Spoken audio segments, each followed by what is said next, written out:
is LBC from Global, leading Britain's conversation with Nick Abbott. I'd like to punch him in the face. I want to be on TV. Huge ratings, huge. What the hell is going on? Suella Braverman is going on. Here's a couple of texts and tweets from last night that didn't age very well. This text says, Suella for PM, at least somebody with a backbone. I don't know. Of all the people that I can think of right now, she looks like the least likely to have an actual physical backbone, doesn't she? She looks like a being without a backbone. I mean, I'm not talking about moral fortitude, of which she is also singularly lacking. I mean, bones holding her up. Says, Suella for PM, at least somebody with a backbone. Far right are not racist. They can see what is happening in their country, have not got their, spelt wrong, head in the sand, hoping the hell will go away. The hell. See, there's these people that freak out anytime anybody talks down our country. It doesn't seem like hell to me. I mean, I quite like it here. Maybe you should leave, you anonymous texter, you.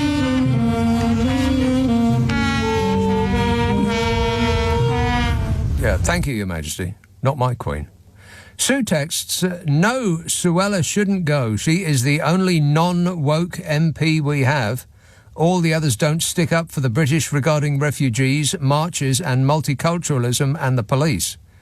The poppy is a sign of respect for the soldiers who have their lives for our freedom, not political. I will wear my poppy. I'll sum up that for you.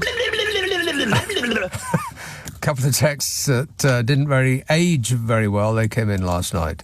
I have detailed files of all the others. Let me see now. How many pages? Oh, only 5. Only 5 pages of closely typed texts to get through.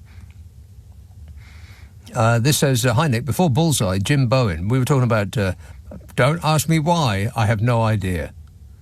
I know it's my show and all, but, am I expected to do it and pay attention? Hi, Nick. Before Bullseye, Jim Bowen used to appear on the Comedians show. Even before that programme, he might just have done a turn on the old Wheel Tappers and Shunters social club. Crikey, I'm blimmin' old. That's not me, that's Elaine saying this. Elaine is very, very old. Mind you, I did see these shows while peeping through the bars of my cot. Fond love from Elaine in Swindon in Wiltshire, not all that far from Upham Road. Aha, I used to live there, Upham Road. Between numbers 90 and 100. I won't tell you which one, in case it becomes a shrine. Andy in Croydon says, Suella Braverman, leave her alone. She's doing her worst. Yes, she absolutely is. Good grief. This is a tweet from Suella Braverman from November the 5th. Says, I agree with the Prime Minister. It is entirely unacceptable to desecrate Armistice Day with a hate march through London. If it goes ahead, there is an obvious risk of serious public disorder, violence and damage, as well as giving offence to millions of decent British people, she said. As though she's familiar with decent British people. The Right Honourable Suella Braverman. Well, that's a laugh. Isn't it? On November the 6th, she tweeted, the hate marchers need to understand that decent British people have had enough of these displays of thuggish intimidation and extremism. Yeah, well, how did that turn out, by the way? Oh, fabulous. Exactly. The exact, precise, total opposite of what she was saying. But the ones that she whipped up, as though ordering it from a menu, that looked pretty thuggish to me. I mean, there was thuggish intimidation and extremism, all right, but it was from the far right. Her fans, her personal army, just like Trump has the ding-a-ling Proud Boys in America. Those people. Torch-carrying white supremacists are Donny's biggest fans, the MAGA maggots. And now here. The Home Secretary found her own cultists, her own wind-them-up-and-watch-them-go crowd. And on a side note, why is it that white supremacists, those people that think that they are part of the master race, always look as though they've been assembled from parts they found in a bin? So on a day when the police had to contend with an absolutely massive march for peace, and they had to cover the Lord Mayor of London parade in the city, did you read anything about that? No. No, I'd forgotten it was even happening. What with everything else we had going on here. And that's a major event. The Lord Mayor's swearing-in march. I've got no idea what it is. It's just some guy who does PR for banks, essentially. They give him a sash and a carriage to ride in. So there was that the police had to contend with, and that absolutely massive march for peace. You know the marches for peace? Yeah, that's them, yeah. And the football matches, of course, and the usual Saturday stuff. The actual Home Secretary made the appearance of encouraging a far right-wing riot at the Cenotaph while criticising the police for the job that they're doing. Blimey. Is she still in post? Yes. Yeah, apparently so. I haven't heard otherwise. And you know what? She's usually quite verbose on Twitter, but today, when I checked earlier, not a word. Curious. She was probably just curled up with the telly on mute, hugging herself. She was so pleased with how this is all turning out. And we used to think that it couldn't get any worse than Priti Patel. You remember? Well, the Tories found a way. They always do. I mean, we had that clown show of Mr. Blobby. Yeah. Wait a minute. And we didn't think that could get any worse. And then the Tories delivered us Liz the Blundertruss. Absolutely. And after she blew her own head off with the force of her stupidity, we got the Kashmir Ken doll. Titchy suit size. This government will have integrity and professionalism. And whatever the other one is. Yeah, sure. Sure it will. Mm-hmm. Mr. Speaker. I mean, what have they got up their sleeve for us next? Can you even imagine what they could come up with next? I mean, it could only be Cruella Doberman for Prime Minister. And then they will relieve us of having to wonder who to vote for by cancelling all further elections for our safety. And if you don't think that that's possible, then I ask you, would you have thought that any of the rest of what I've just said would have been possible before it happened? 0345 6060 973. Text 84850. Email nicka@lbc.co.uk. And if you're on Twitter, it's @LBC. Let me see now. West Devon. Hello, Rose. Oh, goodness, it's me. Hello, Nick, dear. Rose. I've been very, very upset about all this. Emotional? Yes.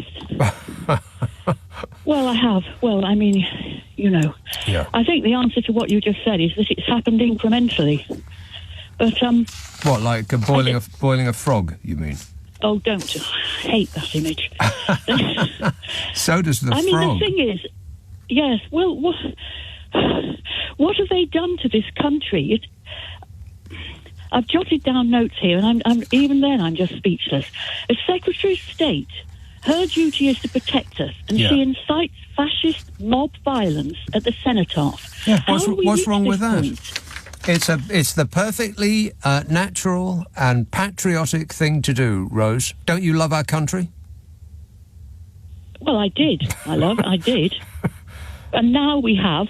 No, not anymore, because we now have a grossly unfit person holding a high office, which she consistently abuses. Yeah, grossly unfit and gross and unfit. Yeah. Yeah, well, if you're going to just make fun of everything, I'm not going to say anymore. Well, what do you want me to do? Sit here and hold my head in my hands and just cry and weep for the nation that we could have had, or just treat this as a passing phase, which we will get past?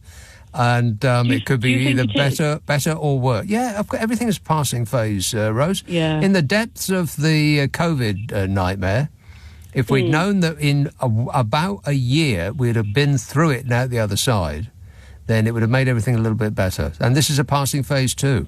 And the Conservative rule is a passing phase.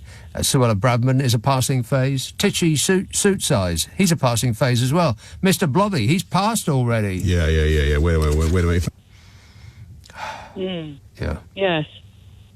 Just in the meantime, until it goes, just put your head in the sand and turn up the volume on your radio and listen to the sweet, sweet sounds of classical music or whatever floats your boat. Okay, bye. All right, thanks a lot, Rose. Another unsatisfied customer. Andy in Croydon says, Cruella Doberman, I've read that one, leave her alone. Ian emails, didn't Trump do the same thing as Cruella before the January the 6th US Capitol attack? As you would say, what would Donald Trump do? Yeah, that is precisely what she did. I mean, Donald Trump on January the 6th said, follow me, it's going to be beautiful, it's going to be a great big beautiful march. We're going to go up to the Capitol, follow me. And then he immediately exited stage left and wasn't seen again. He bravely ran away. Just as we knew you would, Donny. Oh, shut up! The tangerine tornado was ne'er to be seen. Same with Suella. She just lit the blue touch paper and retired. God, wouldn't that be marvellous if she retired? Or buy you a watch, a clock, anything you like, Suella. Just go. Dowlin Hove says, rather than being cruel to refugees, surely the Home Office should welcome them. After all, immigration is the sincerest form of flattery. A listener with material. Oh, no. And this text says, I'm in bed listening, just about to drift off when I heard about twitchy Dobermans, and now I'm going to be staying awake with night terrors now. Thanks a lot, mate. These are texts and tweets from last night. I'm still getting through. How many pages to go yet? Oh, my God. And now they're coming in from tonight. How do these people get my number? Let's have Luton. Mohammed. Yes, Nick. Yes, Mohammed. How are you doing? You okay? I am great, mate. Mate, I just wanted to let you know that you are a legend. I was at the march today with my little 9-year-old, and there's probably more trouble at a kindergarten play area than at the march. Yeah, it didn't seem to be a very threatening place to be. It seemed, No. like love was in the air. Like love is in the air. But I wanted to let you know you're a legend because one of the funny things you come out with, and you know what, I really appreciate, because it's all doom and gloom, but you do put a bit of humour into it and sort of bring us back to a bit of reality. Yeah. And, we need to smile once in a while. That's But true. one of the things you come out with, they were chanting that, when I say Suella, you say Cruella. It's just like, mate, as soon as I heard that, I thought of you. And they were slating Rishi. He's a waste man, apparently. A waste man. Oh, mate, it was awesome, but it was so peaceful and, Yeah. not an ounce of trouble. Right, well, I'm glad to hear it. Thanks a lot, Mohammed. A waste man. What does that mean? How are you spelling waste? I'll never know. Marnie in Glastonbury says, not a rude place name, but near Yeovil there's a place called Mudford Sock. I seriously doubt that, Marnie. OK, message coming from next door. Waste man is an idiot. Is that the definition of waste man? I think yes. Yes or no? But also it also means someone who should just leave you Way alone. too many words. Just yes or no? Well, yes. No. Yes or no does not start with the word well. 0345 6. It's amazing as I'm so cheerful, isn't it? I'm a trained professional and I will work through this. This is LBC with Nick Abbott. Call 0345 6060 973. Text 84850. Alexa, send a comment to LBC.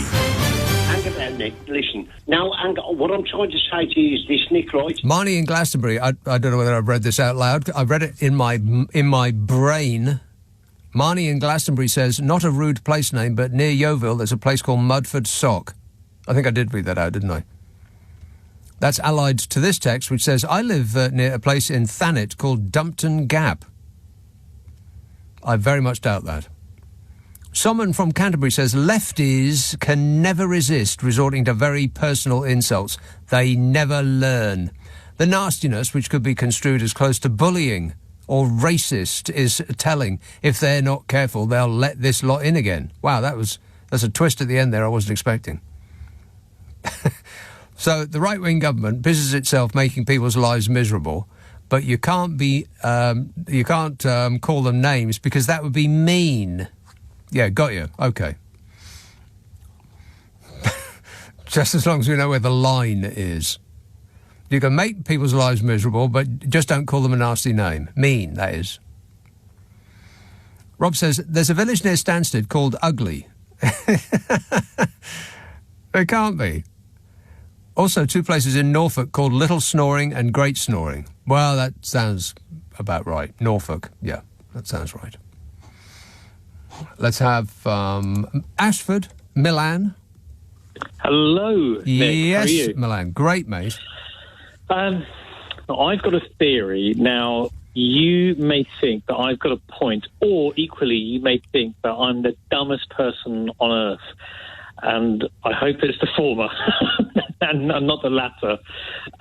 So I think that Braverman is seen by Sunak as an absolute godsend and an asset, because the more time people are spending talking about Braverman and the amount of media space talking about Braverman, less people are focused on how much Sunak is and the cabinet are destroying the country continually. I think that's probably right. It's a government by distraction now. Yeah, exactly. And if he got rid of Braverman, then it will be getting rid of the distraction. Yeah. And so all the focus will be on, right, let's see what we're doing. Because, for example, the court conference speech, he was talking utter nonsense about Brexit and how it's freed up red tape, and all the business leaders are going, what are you talking about? It's the opposite of that, yes. But unfortunately, Braverman got most of the press coverage for that, so nobody paid attention to those things, apart from sad people like me. So, I don't know, it's a wacky theory. And no, it's not wacky at all. It has the ring of truth. This government is like those people that come up to you in the high street when you're taking cash machine out of the hole in the wall. And there's 2 of them, and you don't know that. And one of them distracts you by dropping a fiver on the floor and saying, is that yours? And while you're distracted, the other person comes in and takes the money that's just come out of the machine, takes your cash. It's a distraction technique. That's what this government is doing. Yeah, and then when you get up and go, oh, I've lost some money, and that person who's taken the money goes, you see that foreigner over there, that immigrant, Mm-hmm. I think they've run off with your money. Yes, that's right. And that's exactly how it is. And then, is that an indictment of just how silly we are as an electorate to believe such nonsense? I don't know. Yes. It doesn't reflect very well on us. No, that's correct. Yeah. It's a bit of a controversial statement. And do you know, like, tomorrow is Diwali, and so I think that's 1 year, because I think, or thereabouts, that Sunak has been in, because he came in last Diwali as well.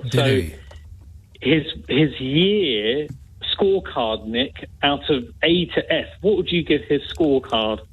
Well, I don't think the alphabet actually goes that high. F.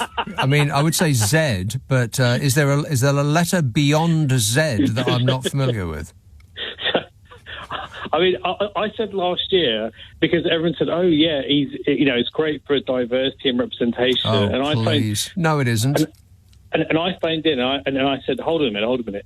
I should be pleased that a Hindu male, a brown male, such as me, but however, that's it. Because when you look beneath the surface, Sunak is terrible on details. He doesn't have a clue.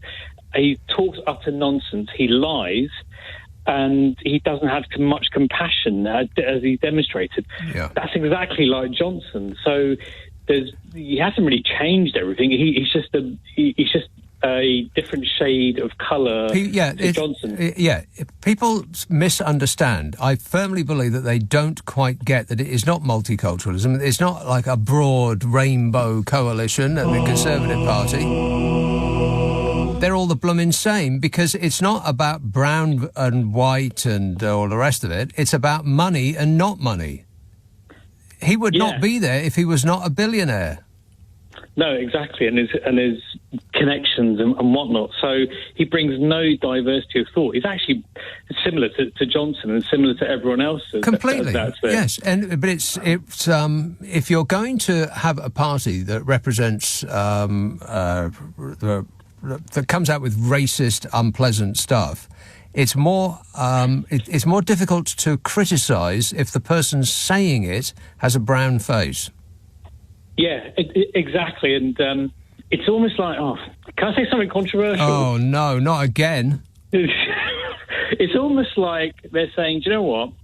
I'm going to abandon my heritage and where I've come from to be accepted by the Tory party membership, and in order to do that, I'm going to say sayonara to my heritage, and I'm going to enact loads of racist policies to be accepted. Right, I think you're missing what I just said. It's not their heritage. Their heritage is money. If they did not have a lot of money, they would not be in that position. That's what it is.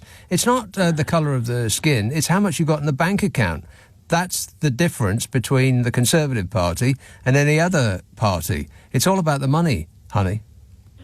And they could get in again. No. No.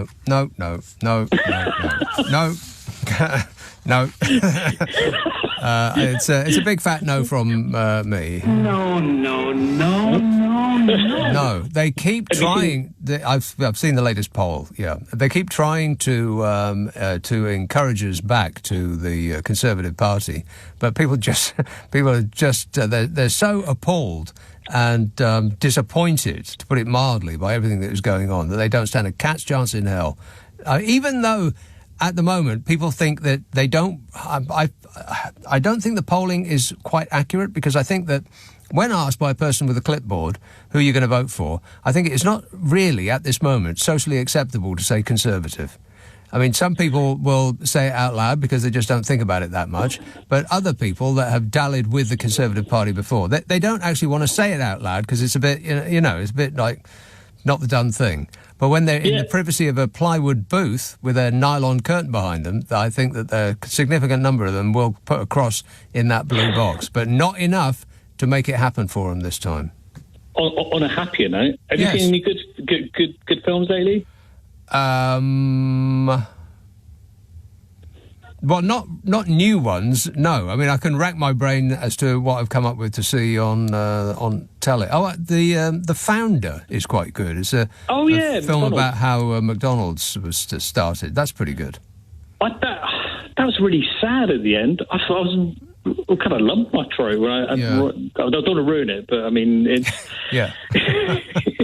it's quite sad. Yeah. Not in fact, a Happy Meal, in effect. No. All right. Yeah, we can't spoil it. Yeah. All right. Thanks a lot, Milan. Cheers, mate. 0345 6060 973. Yeah, I have detailed files about the distraction techniques, and some of you may even have missed.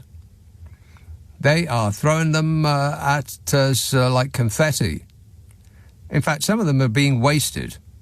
You only want to use one distraction at a time, because otherwise the one that you've got in reserve, well, you just thrown that one at us and we didn't even notice. Robert Genrich. So I'll come to that in a minute. Read that one, about lefties being mean. Rob tweets, Nick, there's a village near Stansted called... I've read that one. Good grief. Simon in Perth in Australia says, there's towns in Australia called Useless Loop and Wooden Bong. Want to score some pot? Wooden Bong. Really? Alison tweets, it's not that the Conservatives have more people to come out to vote. The issue is that the left vote is spread out with Labour, the Lib Dems, the Green Party, etc. She's actually written out etc. ETCETERA. Excellent work there, Alison. Who are you trying to impress? She says if the left got it together and created a single party called Not the Conservatives, they would win hands down. Correct. Yeah, that's right. Which is why it's so very, very disappointing that the right wing seem to be splitting like the left wing are and fighting in amongst themselves. I have detailed files about that as well.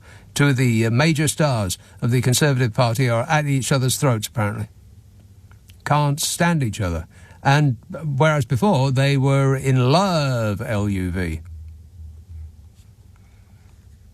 This email says, when is Carol going to join you on your LBC show? The 1 hour per week is not enough. The people have spoken. Oh, right, yeah. Yeah, well, I think that's probably the second day of never. But I do a podcast with Carol McGiffin every week. Comes out on a Monday. It's about an hour long. It's when Carol and I try to solve people's problems while guffawing like seals. Now, if you want us to have a bash at your issue, it's a problem-solving podcast, then send it to Nick and Carol at global.com, NICKANDCAROL at global.com, and prepare for total satisfaction. Ask for it by name. On an internet near you, what's your problem with Nick and Carol? Oh, right, yeah. This is LBC with Nick Abbott. Call 0345 6060 973. Tweet at LBC. Text 84850. I am not one of your fans! Last text from last night. Joe texts a large number of... This is about the speed limit. I'll sum it up for you. He says, a large number of people don't like the 20-mile-an-hour zones, and you, Les, rather than tell them to suck it up, listen to them. How many of them don't vote or don't take an interest in politics and therefore will not show up in polling? What if traffic measures incentivise them to vote? Their vote could cause Mayor Khan to lose. I am telling you to suck it up, for crying out loud. Oh, I don't like driving at 20. It doesn't feel very masculine.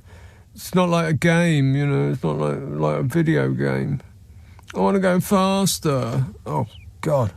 All this whining. Just get used to driving at 20 for crying out loud. Other than that, you have my full support. Sam Batch. Hello, John. Hi. John. Hi. Yeah? Yes, John. Oh, is that... it's just what... John, I'll put you on hold. You seem confused. 0345 6060 973. Oldbury, Ranjit. Hi, Nick. Are you confused? I'm always confused, mate. I'm always Then confused. you'll fit right in here. Go ahead. Oh, no. Okay. I never had enough time last night, so be patient with me today.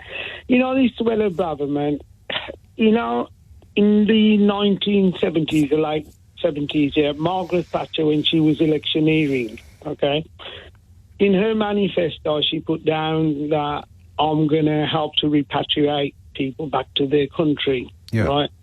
So my parents and my uncles and myself, we used to get a kick in, you know, now and again from the local thugs, yeah, saying go back to your own country. And she never said she was going to send us back, but she put the idea into their head. Yeah. Yeah. And that's what Suella Braverman done. And then in the 70s, I mean, you're roughly my age. You remember the National Front when they used to go around marching in places, yeah? Yep. And I watched a documentary on the National Front. They wanted to go down Southall and march when there wasn't even a single person that was a member of the National Front. So this is where you rent a crowd of hooligans, right? And that's what she's done. I'm British as the next person other than my colour and my name, yeah? Okay, I feel unwelcome in this country now because of what she's doing, and it won't be long before people like the EDL and that will be calling Suella Braverman the P word, right? And they're probably doing... Listen... I can't believe that Suella Braverman actually thinks that she is going to ingratiate herself with the people that she is attempting to bring on side. Right. Those people want her out of our country as well as anybody else. Yeah. And then she's on about, right, where, the social experiment hasn't worked, where she's married... multiculturalism. Yeah. Multiculturalism, that's the word, yeah. She's married to a Jewish gentleman, yeah, because Jewish people tend not to marry out of their religion. So that's multiculturalism. She only has to look into her own house first. Have a look in the mirror, love. You're brown, yeah. So no matter what you think you are, but you are brown, love, right? You've got black hair. You've got a funny shaped body. You've got a position of high. Twisted on the inside and the outside. Yeah. And there you are, Nick, yeah? Right? So the thing is, these people she's called in to help her, right? And one of the guys in the early shows done all the statistics, right? There was, out of 2,000 people, there was, I don't know, 100 and something arrests, right? Yeah. And 300,000 people, there was no arrest or something like that. It was way more than... I mean, I'm not very good at estimating the size of crowds, but it seemed like way more than 300,000 to me. Right, these, the EDL, what it is, the National Front basically has evolved into the Conservative Party. I mean, if you look at this thing comes up on Twitter every now and again. They'll put a National Front campaign leaflet up, and it'll have this is what we want, and it'll be the top 10 things, and they're all Conservative Party policy, all of them. Yeah. And the thing is, normally the Conservatives bring in the National Front when Labour are in government, right, to bring, the morale down in the country, right? But she's already started bringing them kind of people. Yeah. The funny thing, a little bit too soon out of the blocks. Yeah. The thing is, they were there to defend the cenotaph, yeah? And basically... Is that what they were doing? They were defending the cenotaph? Really? Is that what that was? It's so ridiculous, right? And those are the people that my granddad used to be scared of, right. Because when he used to be trying to get on the bus or anything, they used to shout to him, "Get back," and he never used to understand, and he used to just smile at them, thinking, "Oh, they'd be nice to me."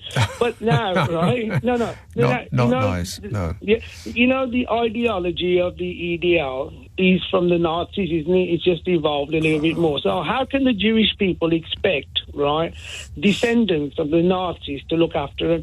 Okay. All right. Okay. One last thing. All right. One last thing. And finally, yes. You're regarding Rishi Sunak because he's got the money. It's where you are in the pecking order. You soon forget, right, that your granddad used to get beat up by these thugs, and now you're encouraging these thugs to be other people's granddads. Okay. Sorry to be so drastic. Yeah. But other than that, everything's fine. Okay, thanks a lot, Ranjit. Yeah, people are, I don't know, giving the Conservative Party credit for being multicultural, but they're not multicultural at all. It's a monoculture of people with money. Doesn't matter what colour your face is, as long as you've got the money, honey. And, by the way, look at a Tory party gathering, and that is a monoculture, and the audience does not reflect what's on the stage at all. Gary in Suffolk says, hello, Nick. Bravo, King Charles. He says, a new portrait of him taken by photographer Rankin is to appear on the cover of The Big Issue. Our tent-burning Home Secretary will freak out. Well, I'd be more impressed if King Charles actually threw open the doors to one of his cottages the size of a mansion, or mansions the size of a palace, or palace the size of Wales, or castle, or any one of the tens of thousands of empty bedrooms that he has at his disposal to actually, help. But apart from that... Neil's emails. We've just had one of those low-traffic neighbourhood conversions done... Oh, God, this isn't more whining, is it? Let's read on and find out.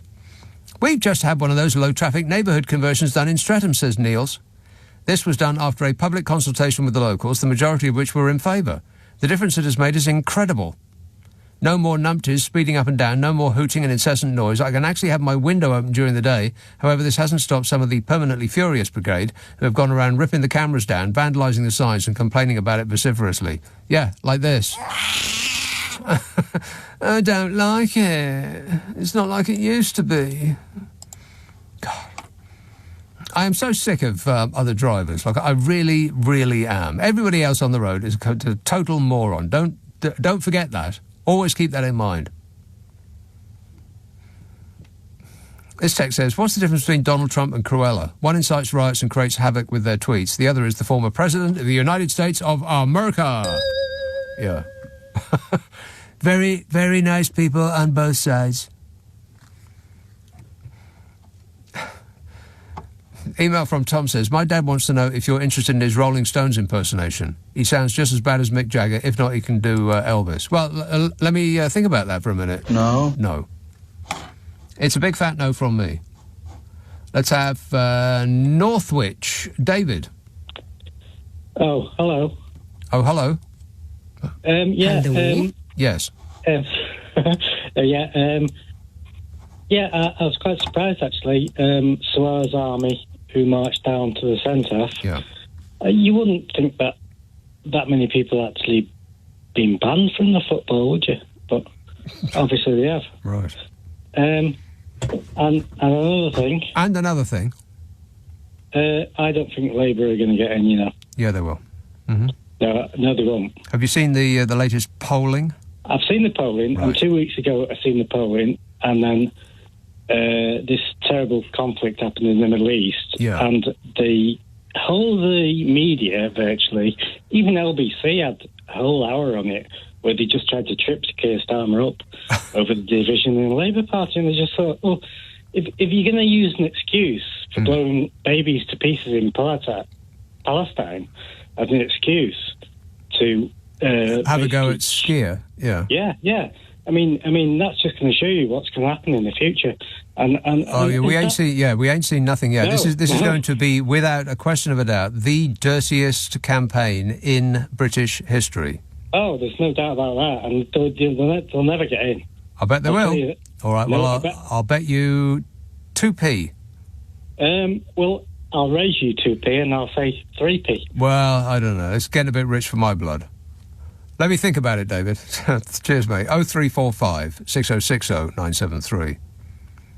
Yeah, I have the piece of paper in my hand, and I do believe that this is the solid proof that the Labour Party are going to win the next general election. Of course, it could be another year away, and just as in America, the Adolf Twitler. Oh, shut up! Adolf Twitler is beating Uncle Joe Biden in many of the key states, but that doesn't mean he's going to win. I mean, he could actually be in jail. Of course, he could run America from in jail because nobody had ever thought that would be a possibility in the future, so they never actually wrote it down as a law, that you can't be arrested and be in jail and also be the President of the United States of America. Nobody ever thought that would happen, so they thought they didn't need to write it down. I'm president.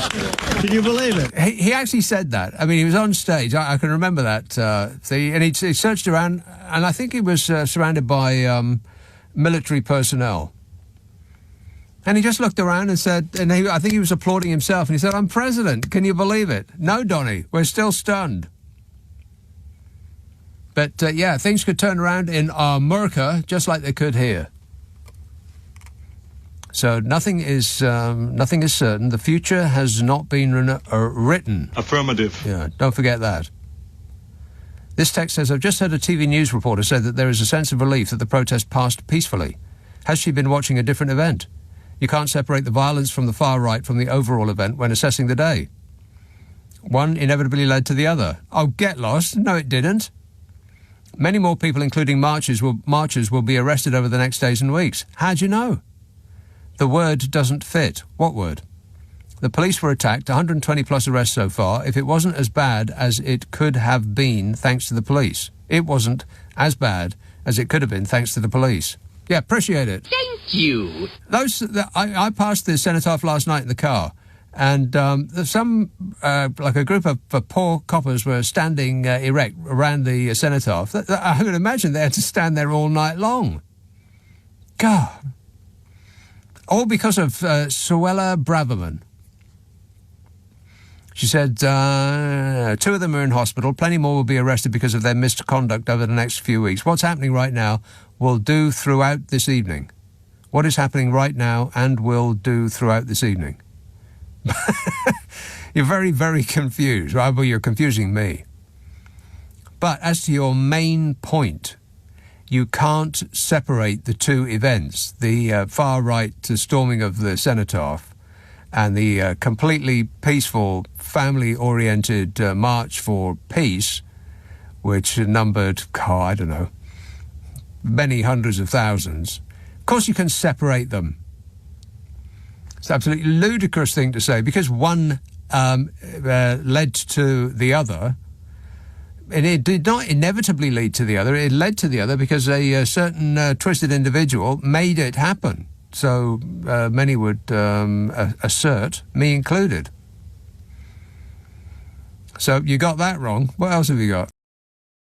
This is LBC with Nick Abbott. Call 0345 6060 973. Tweet at LBC. Text 84850. Hi, Annie. How are you? I'm super. Thanks for asking. This text says, Hi, Nick. What has Elon Musk done to Twitter? I've just been allowed back on there after being suspended for a year for calling Nadine Dorris a rude word. And now all I'm getting is right-wing propaganda in my face, says Tom. In his face? Yeah, my Twitter feed has changed, but I don't get right-wing propaganda. I get, I don't know, maybe it's just an indication of how cute and fluffy I am, but I get a lot of pussycat and puppy dog videos, like a lot. Some of which I retweet because they're amusing. I saw a cat giving a dog a massage today. And, other stuff too, like, educational things as well, like, I've forgotten them all. I can remember the puppy dog and the pussycat videos, but not the educational part. Are you on following? From this message from next door. I have absolutely no idea what that means. Sam Batch, hello, John. Well, I'm back with it now. Oh, you wouldn't think. Oh, it's you again. Yes, John. I'm back with it. Thinking about Suella Braverman. I keep forgetting her bloody name. Yeah, Suella Braverman. Mm-hmm. Yeah. I mean, does this all go back to when they had that big meeting with the evangelists from America earlier this year, or was it late last year, where they had this big powwow and what's his name, that fella called, the Prime Minister, and they all got together. Yeah, the Prime Minister. Think this all emanates from what came out of that meeting with the evangelists. Right, yes. Well, far right-wing Christian evangelists, and I say Christian with inverted commas, because they're not really. I mean, not in the way that they lead their lives. They're not Christian at all. Donald Trump is their hero. And if you are a supporter of that moral void and pretending to follow Jesus, then I think only one of those two things can be true. It's all money. Everything's money. Yeah, it is. Yeah, it's exactly right. Yeah. And that's what they love. Money, money, money.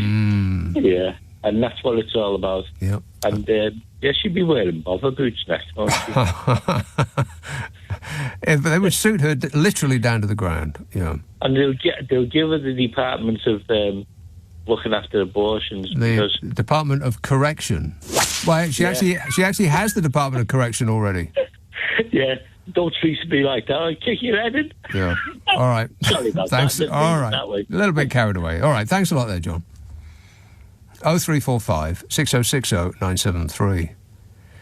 Ed says, hi, I just wanted to thank you for your music recommendations last week. I really enjoyed listening to the Yusuf Days and Dinner Party albums. Yeah, the Yusuf Days, that's Dayes.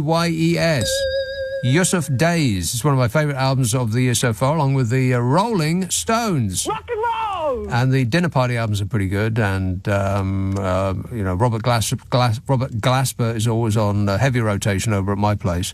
And Carbon-Based Life Forms have a new live album out, which I think you'll find is a delight. Find them on, I think they've got a Bandcamp page, Carbon-Based Life Forms. If you really want to chill, you won't get better than that. Woolwich, Richard. Woolwich? Yes, Richard. Oh, hi, Nick. Hi, Nick. Nick, following last night's show, I Googled Richard Whiteley, where did he live? It's pretty disgusting, isn't it? Yeah.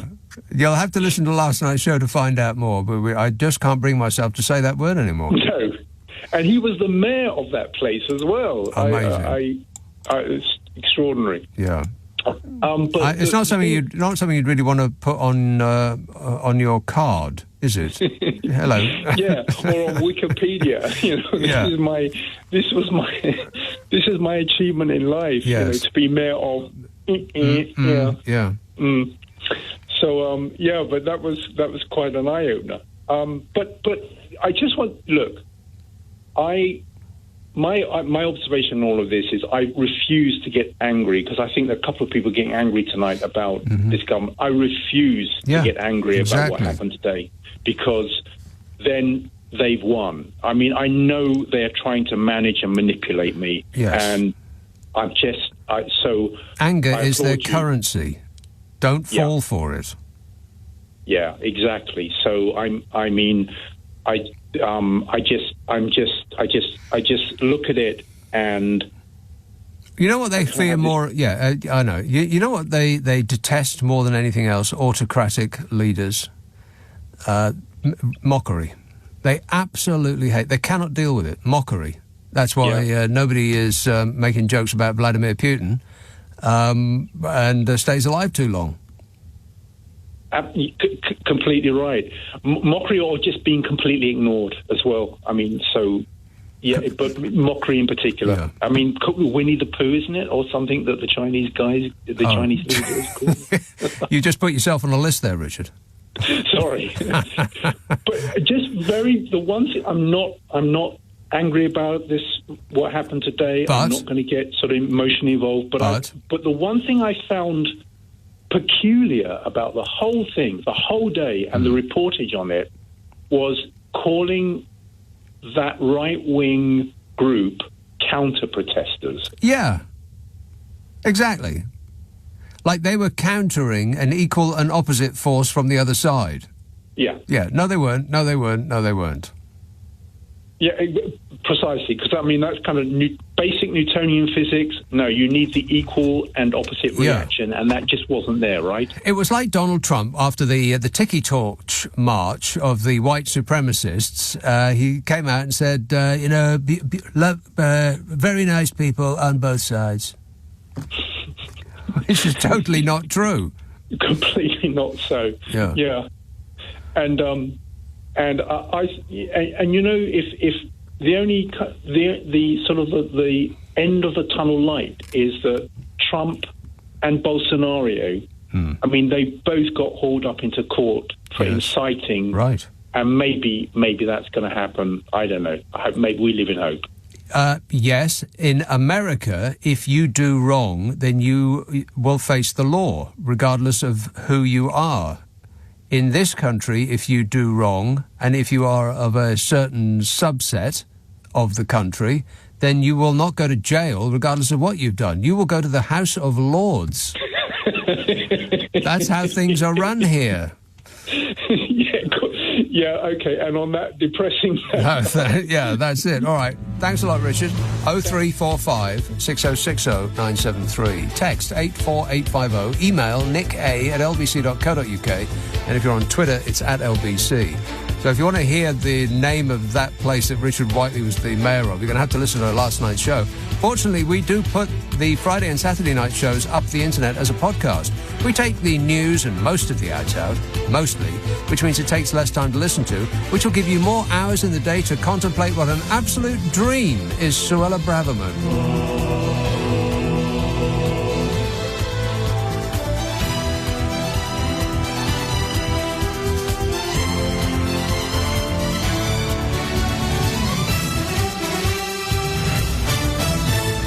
On your radio, on Global Player, and Play LBC. Leading Britain's conversation.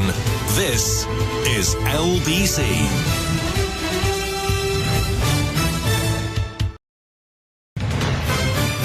This is LBC from Global, leading Britain's conversation with Nick Abbott. I really like you. Do you like me? Mind telling me what this is all about? Yes, a couple of things I should have said just before the news. If you want to hear the podcast of the Friday and Saturday night shows, then it is exclusive to Global Player, which, if you don't have, you can get from globalplayer.com or your favourite app store. If you've got one of them stupid smart speakers, then the magic phrase is play Nick Abbott, the whole show podcast. But you don't need to listen to the podcast of tonight's because it's happening live, as in right now.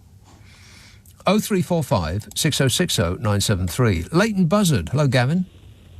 Oh, hi, Nick. Yeah, I agree with you with what you said earlier, that the figures of 300,000 on the BBC are completely wrong.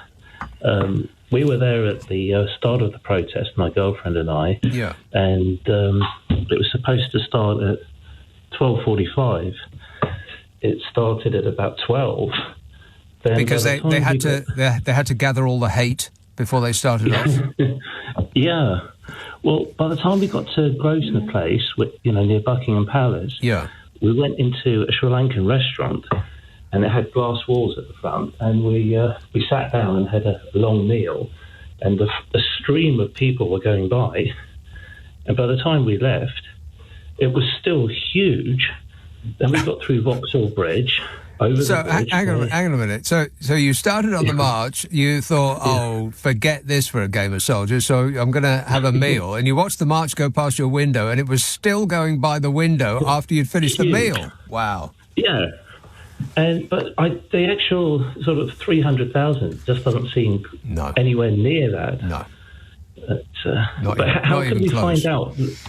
Is there any way that these things can be analysed? Yeah, but there are people that do this sort of thing. I mean, you'd need a helicopter or a drone or something like that. Or you could just see how wide it is on average, across the road, how many people, and then multiply that by, I think, was it 2.5 miles long? Something like that. I think so, yeah. Yeah, so once you've made those calculations, I want you to let me know straight away, all right? Yeah, I think we counted that ourselves, and on the row at the narrowest point was 20 people per line of human heads, and then obviously as far as your eyes can see, forward and backwards. Yeah. Okay. Well, you got a lot of calculating to do, Garvin. Yeah. You'll probably be up all night, but let me know immediately you come to conclusion. All right. Okay. Thanks a lot, mate. 0345 6060 973. About how many was it? And one more. Two more than that. 6 million. 6 million sounds about right. Yeah, it's about 6 million people. Yeah, it was 6. If it was 300,000, then it was also 6 million. It was way more than 300,000 in there. But as I said before, I have absolutely no idea what I'm talking about on this or any other subject. As a matter of fact. No, Nick, you're a very perceptive and wonderful person. Why do you put yourself down like that? Can I get a bit of help here, please? Glasgow, hello, Chrissy. Oh, hi, Nick. How are you? Great, mate. Excellent. Well, I'm looking for some sympathy. I've getting on here. But I've badly injured my left knee. Really badly. Really? Whinging and whining and moaning. Yes. Yeah. It's really, really painful. And how did you do that? Getting into bed. Well, it's funny you should say that, because getting in and out of bed is probably one of the most dangerous things that a human being can do, because you're not paying attention, are you? You put your foot on the ground and you're not thinking, is my knee in line with my heel? And you just put weight on it, and then boom, there it goes. Do you know, it's like you were in the room. I had my foot stayed in one place and my leg turned. Yeah. So it went away it shouldn't oughta, you know, and now I think I've torn the meniscus, actually. I've got no sorts of tests, but it's very, very painful. And I've had numerous injuries to this same left knee. It's completely jinxed. Right. Anyway, so I'm sitting here on hold there waiting for you, and I've just realised when I'm looking, I've got a wee notebook in front of me and it's covered in doodles. Do you doodle when you're on hold? It's like I can't... It's like I can't do that, Chrissy. I'm doing a radio show. There's cameras everywhere.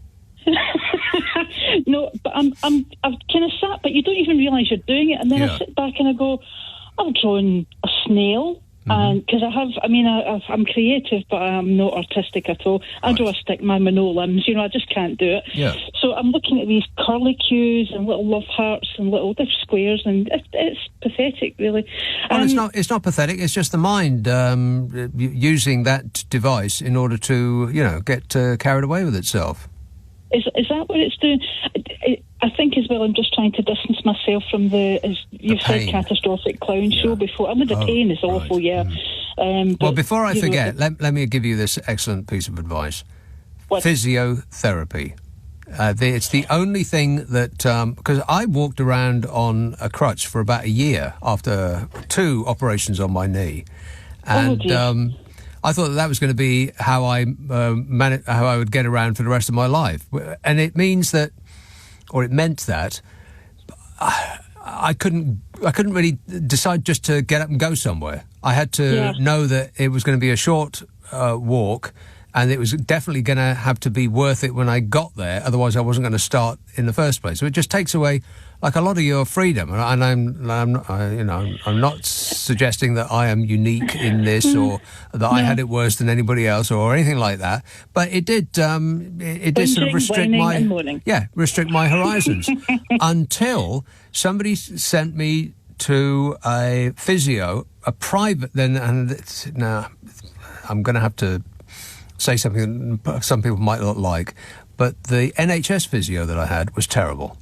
The private physio I had changed my life. So rather than go straight to an operation there, Chrissy, have bits cut out like I did, try the physio first. All right. Really? Have I just wasted my breath? No, you haven't wasted your breath. It's just there's reasons it's probably not a good idea for me. Okay, then. Yeah, but the Donald Trump thing, I wanted to speak to you about him because I'm kind of sick of listening about Cruella. Mm-hmm. When I say I'm sick I'm not sick of listening to people, it's just her name. I know. I just can't listen about her anymore. This Cruella Bogeyman, she's just up to no good. Her face and everything about her, yeah.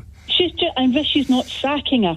And he's just a coward. If he can't text Dumper, can he not sack her by Ouija board or something? Yeah, I don't think that he needs... he doesn't... Why can't he sack her? He doesn't want to sack her because she is excellent distraction. When the government is trying to pick the pocket of the nation, when it is stripping this country for parts, then they don't want us to be concentrating on that. They want us to be concentrating on taking the tents from homeless people or whatever outrage it is that we're frothing at the mouth about on any given week. She's unbelievable, honestly. I've got a picture in my head of her, breeding locusts and wrangling frogs, ready for her next blooming thing that'll be plagues next. Hoyle? It's a toil. I should know this.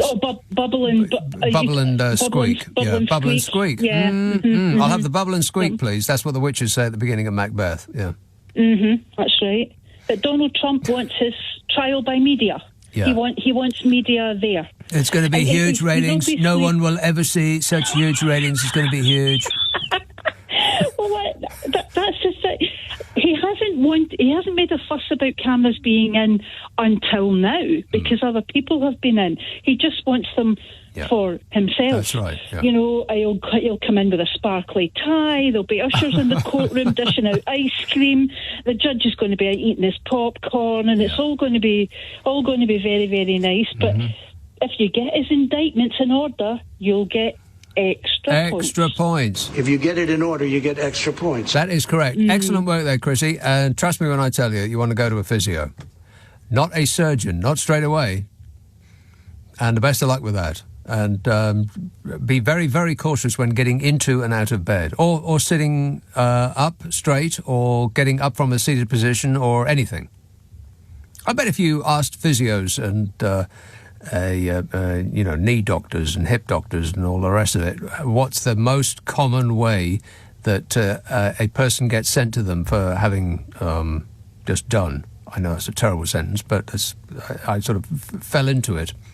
The most common thing that gets them sent to that physio or surgeon, I bet it's getting into and out of bed. I bet it is. 0345 6060 973. Marty says, that's my synthesizer ordered. Can't wait to play disco dancing or music on Top of the Pops next year. What's that got to do with anything? Does that have any relation to anything that's gone on in this show so far? Because if so, I would like to have heard it. Maybe I'll check out my own podcast. This text says, so, nationalists thought it was appropriate to mark Armistice Day by creating less peace. That's right. It's the patriotic thing to do. This says, so Nigel Farage is suing NatWest for millions. Can we all sue him for Brexit too then? Yeah, good idea. Yeah, we must be due billions in compensation. Yeah, quite right. Yes, we are. All of those fantasies that he and his ilk peddled, which have not come to pass. In fact, it's been the reverse of everything that they promised us. Yeah, we want our money back. Do you think we're thick? We're stupid? We are thick. We are stupid. Right, 0345 6060 973. Let's see now. Let's have... Bicester, Phil. Hello. Yes, Phil. That woman before, she must have Scottish knee. Scottish knee? It's a well-known ailment, yeah. Anyway, look, I just wanted to compliment you on your presentation skills and your gorgeous or glamorous assistants. Right. Very good. Now, okay. Wait, the question... I feel a butt coming. Go on. No but. Ah, no buts. I just wanted to ask you, where do you think they're going to... All these arrests they've made, yeah, in Whitehall or wherever, yeah, where are they going to stick them all? I have absolutely no idea, but because they have been arrested, it's not really something we can talk about. But thanks for that, Phil. 0345 6060 973.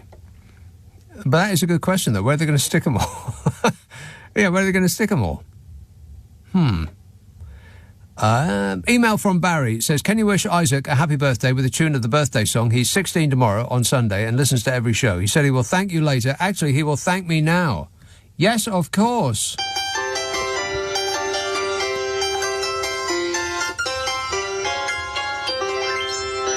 Kids love that. It's their favourite instrument. Ruislip, Molid. Hi, Nick. How are you? Good, thanks. I was there today at the Palestinian March. Oh, yes. It was relatively peaceful, and in regards to how many people there were, I think it was definitely over 300,000. Yeah. More like 800,000, I would say.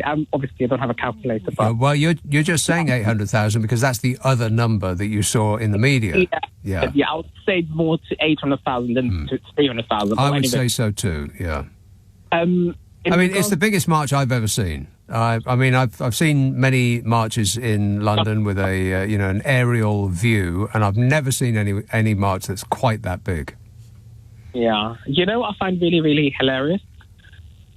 Suella Braverman claims to be a Buddhist, and unfortunately she is the opposite of the teachings of Buddhism.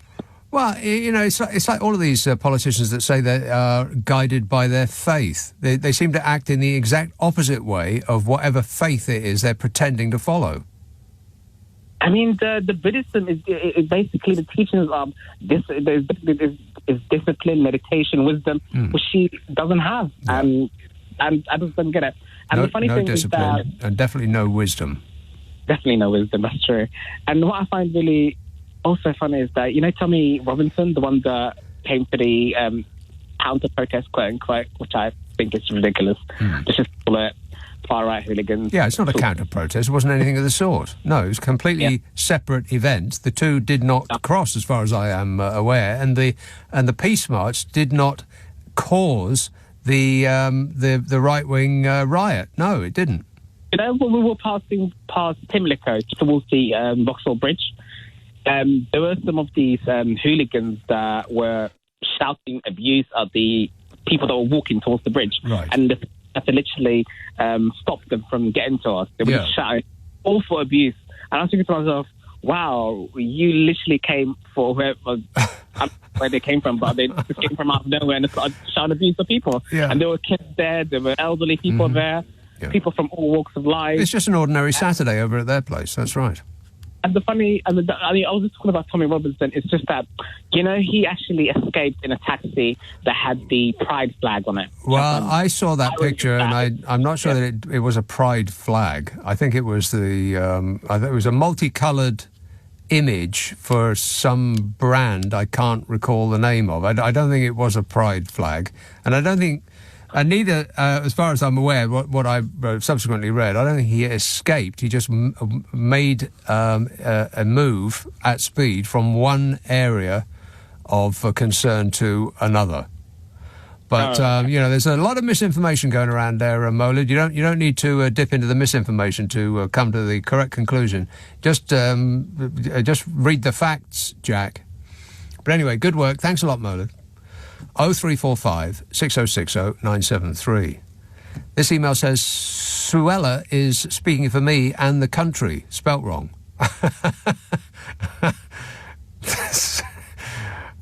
Right. Spelt the word country wrong. Leave her alone. I don't think events Cooper will... What? Is this worth actually reading? No. No, I wouldn't think it probably is. No. So I'll just gloss over it. God, I feel so much better having glossed over it, don't you? Right, we got to the other side of that without a stain honours. Nick Abbott on LBC. Call 0345 6060 973. So they opened their big mouths and out came talk. Talk. John in Middlesex texts, if the Tories go any further to the right, they'll become a more left-wing party than the Liberals. What? Go all the way around the world. Right, I got you. This text says, bring back John Bercow. Life was fun back then. Yes. I quite agree. Yeah, not that useless, limp article that we got running the show now. Yeah, John Bercow, he knew a thing or two about bringing discipline.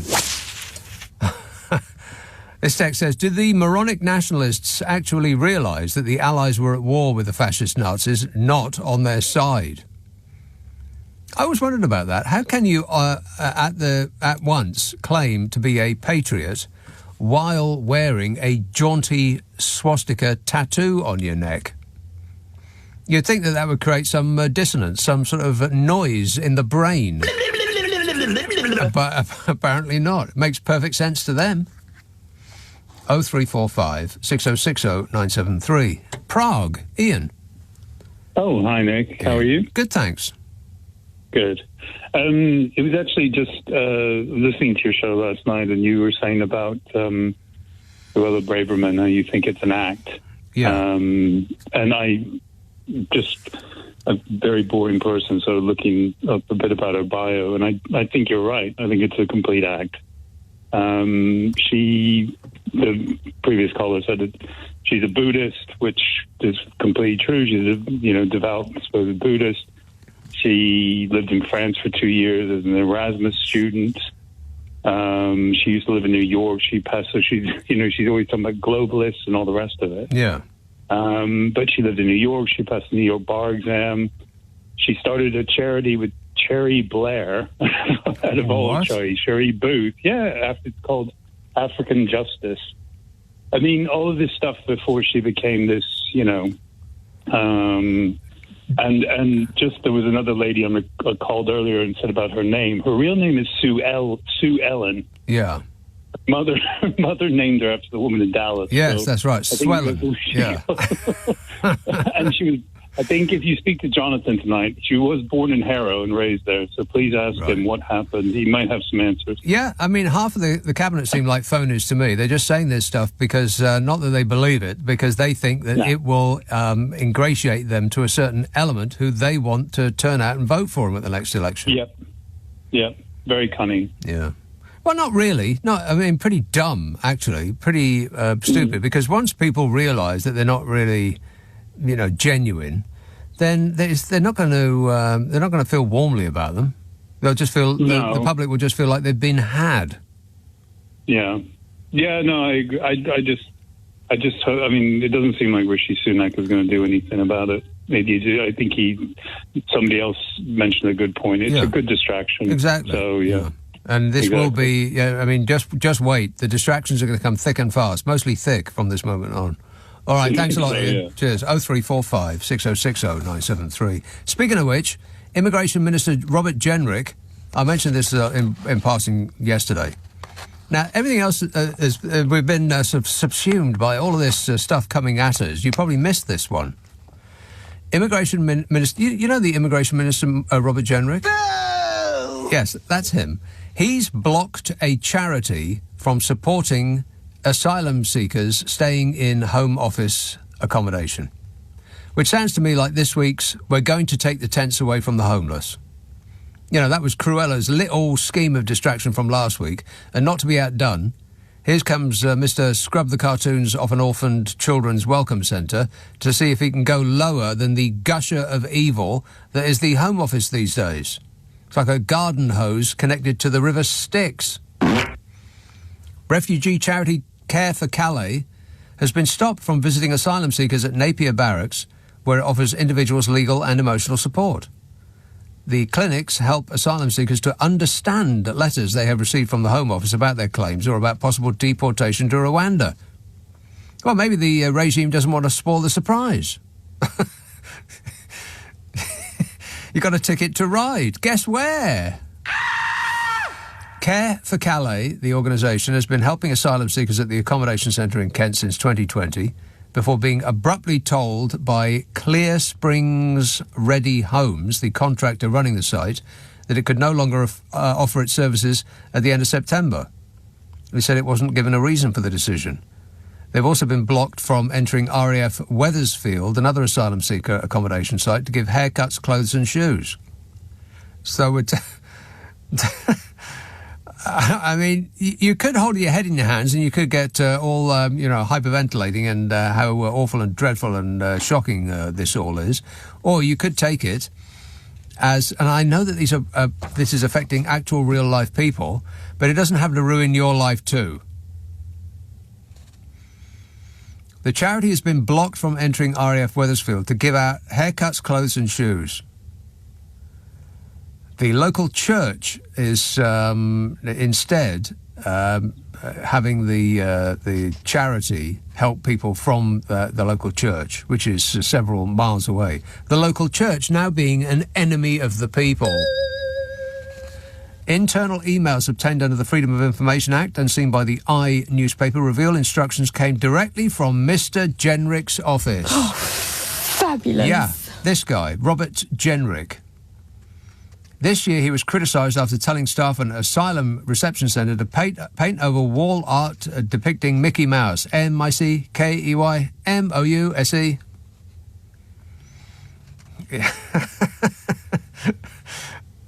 Because, he just thinks this stuff up. He's sitting there twiddling his thumbs. He's got not much to do. He's just the immigration minister after all. Member of the cabinet. Also a representative for his local constituency. But that doesn't really fill up the day, does it? Not when you've got evil distractions to contemplate.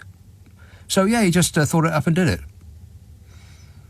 The emails initially obtained by Care for Calais have had names redacted, but the Home Office and Clear Springs Ready Homes appear to accuse Care for Calais of encouraging asylum seekers to complain about their housing conditions and to speak to the media. Complaining about the accommodation. Coincidentally, in 2019, the same company was named in a Guardian investigation that revealed asylum seekers were crammed into a network of guest houses overrun by cockroaches, rats and mice.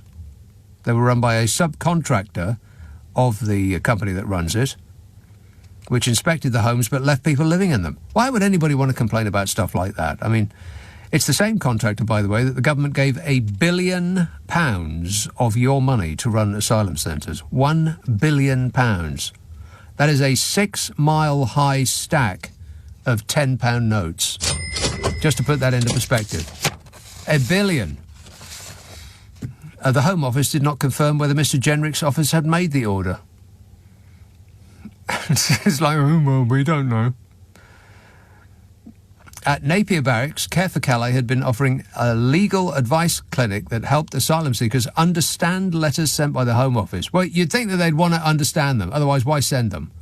Why have somebody licking a stamp and posting it to them in the first place if they didn't want them to understand it?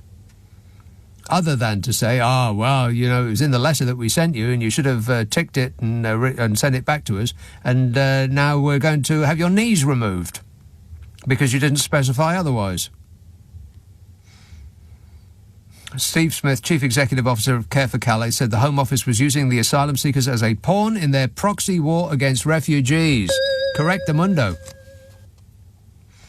But not really. I mean, I don't really think that that's what's going on here. The government isn't against refugees. They're just pretending for lols and likes. I mean, literally, they think that a parade on unsavouriness will make the country like them more. Well, how's that going, by the way? Oh, fabulous. I mean, some gargoyle from some branch of government will come out with, I don't know, what's it going to be next? Taking guide dogs away from the blind, or confiscating wheelchairs from the paralysed. It's time they stood on their own 2 feet. It's just a conveyor belt of outrage production. They say something appalling, and we normal people have a major cow. And then they skip away to watch for a bump in the polls from their fans. And if it doesn't show up now, then they're hoping it will at the polling station, assuming we're allowed to have another general election. It's like being yanked on a lead one way and then the next by one of those dog owners that pretends to throw a ball to confuse their suffering pets and to amuse themselves. You know, morons. Which is coincidentally what they think we are. Because when asked about this, a Home Office spokesman said, "We take the welfare of those in our care extremely seriously." I mean, they always say that, regardless of what thing it is they're trying to defend that they obviously don't take seriously at all. We take this or that very seriously, they say. It's our number one priority. It's the country's number one priority. It's my number one priority up and down the country, and that will be our focus. Yeah, that's his focus. He's gripping it. Leading Britain's conversation. Nick Abbott. Alexa, send a comment to LBC. Everything is going extremely well. Everything is going super fantastically. Thanks for asking. 0345 6060 973. Stephen in Horsham says, this country is falling apart. I might leave and let all the racist, poppy-loving idiots have it to themselves when I think that Okay, he's put a full stop where it doesn't belong, and he's left one out where it does. Because he's furious. He's just stabbing the phone with his thumbs. He's that angry. He says, I might leave it on when I think that what those people have given in the First and Second World War, for them to be treating other idiots like this, and the government need complete replacement and some of them jail. Some of that made sense. Yeah, some of that made sense, Stephen. Bromley, hello, Joe. Hello, mate. Hello, mate. Great show as always. Thanks, mate. I was glorifying myself all day long. Really? In the fact that must have been marvellous for you. It was superb. In the very fact that, as far as I was concerned, the march went off with half the damage that I was expecting, and that's on the positive side. Which I march? was expecting... today. I was expecting... But which one, though? Only one caused damage, as far as I'm aware. Was mayhem. 9 officers in hospital, right? Yeah. You had a caller on earlier that said it was like going to a kindergarten. Oh, yeah. I don't know. But the officers weren't injured on that one. They weren't injured on the peace march. They were injured on the. Do you see? I don't think. I know. But you see, this is the dichotomy here. Oh, there's a dichotomy? But Suella Braverman has drawn the short straw. She has been levelled out. She's been forced, made, advised, told to toe the party line, right? So you say what No, that's the opposite of what she's done. She hasn't towed the party line. She's being upbraided for doing the exact opposite of what you just said. She is a sacrificial lamb, my friend. Listen, honestly. A sacrificial lamb. She is laid up. She is what the Tory party consider to be their saving grace, right? So you go out there and you make it, you pretend to be one of us, which is not. She can never be. But she is now being laid out to save the Tory party, to go for the populist vote. That's why she's saying what she's saying. Right, so you think that what she's saying is in order to attract popularity? Without a shadow of a doubt. All right, but if that is the case, and I don't believe that that's true, then, or, well, maybe I do a little bit, then it's not... Panic. But it's not working, though, is it? Well, it's not working, or is it not working? No, it's not. No, it's not working. It's not working. How can you say that? How can you say that? Okay, I have a list of the most popular Conservative politicians, as in Q3 of this year. Number 1 is Mr. Blobby. Yeah. Wait a minute. You can believe that. He's still up there. They still really love him. Mind you, only 29% of the people who have expressed a preference have a positive opinion of Mr. Blobby. 29%. But he's still in the number 1 position, which tells you a lot about Conservative Party MPs. Followed by Penny Mordaunt, Ian Middle Name Smith, John Major. John Major? What? He's the 4th most popular Tory politician. Then Ben Wallace, William Hague, Norman Tebbit, Ruth Davidson, Esther McVeigh, Kenneth Clark, Titchy Suitsize, David Cameron, Michael Heseltine, Philip Hammond, Priti Patel, Jacob Smug, Sajid Sajman Jav, Theresa May, poor Mrs. M, down at number 18, followed by Suella Braverman, 19th on the list. The only person that's below her in the top 20 of most popular Conservative politicians is Jeremy Hunt. You know Jeremy Hunt, don't you? Yeah, exactly right, yeah. She's deeply unpopular. She's even more popular than the Conservative Party itself. Can you believe that? Anyway, good work there, Joe, with, whatever that was. Trying to stir the pot, I think. Chris in Stubbington says, hi, Nick, probably the next targets will be the sick and the disabled. I'm embarrassed for the people of Fareham to have such cruel and moronic MP like Suella Braverman. The only thing we have to look forward to is your Christmas A to Z. Well, you've got Christmas to look forward to. What else? There's spring. Spring, see? That's something to look forward to. No end of things to look forward to. Just stop doom scrolling, people. I mean, really. You just don't need to be dipped in that misery all day long. That's the problem with well, one of the many problems with social media is that it's utterly, totally and completely addictive, and you just get addicted to misery. You get addicted to this chemical that goes around your brain as soon as you see something awful, and you start going down that hole. Oh, this is awful, and then here's another video of how, which is even more awful, and then you just keep going and going and going, and you don't actually achieve anything. You don't learn anything that you didn't know from a snapshot right at the beginning of your daily doom scroll. I think it would probably be beneficial for humankind to just put the bloomin' phone down and look out the window for a while. Because as all of this misery is floating around the place, none of it really affects you personally. It didn't used to be like this. Life used to carry on, and, families were made, and love affairs, and companies were created, and all the rest of it. Life, as we know it now, used to exist before the mobile phone. Kids will find that hard to believe. Yeah, people used to call each other when they needed to speak to each other. Not waggling their fingers at their phones for, hours and hours, endlessly, all day long, imparting the same amount of information that you could say in about 2 minutes. And neither did we get the news constantly like this. We got the news in a newspaper. You remember newspapers, don't you? No. Yeah, they used to be made of paper and had the news printed on them. And you knew where the end was, because you knew how many pieces of paper you had in your hand. And there was, towards the end, the news would stop, and then the adverts would start, and then it would be some boring financial thing. Boring! And then the sport. So you knew that there was an end to the amount of news. The problem with the internet is there is no end. That's the essential sort of what's the word? It's it unbalances you. It creates tension because there is no end to it. You don't know where it ends. Well, there is no such thing as an end. It just goes and it goes and it goes.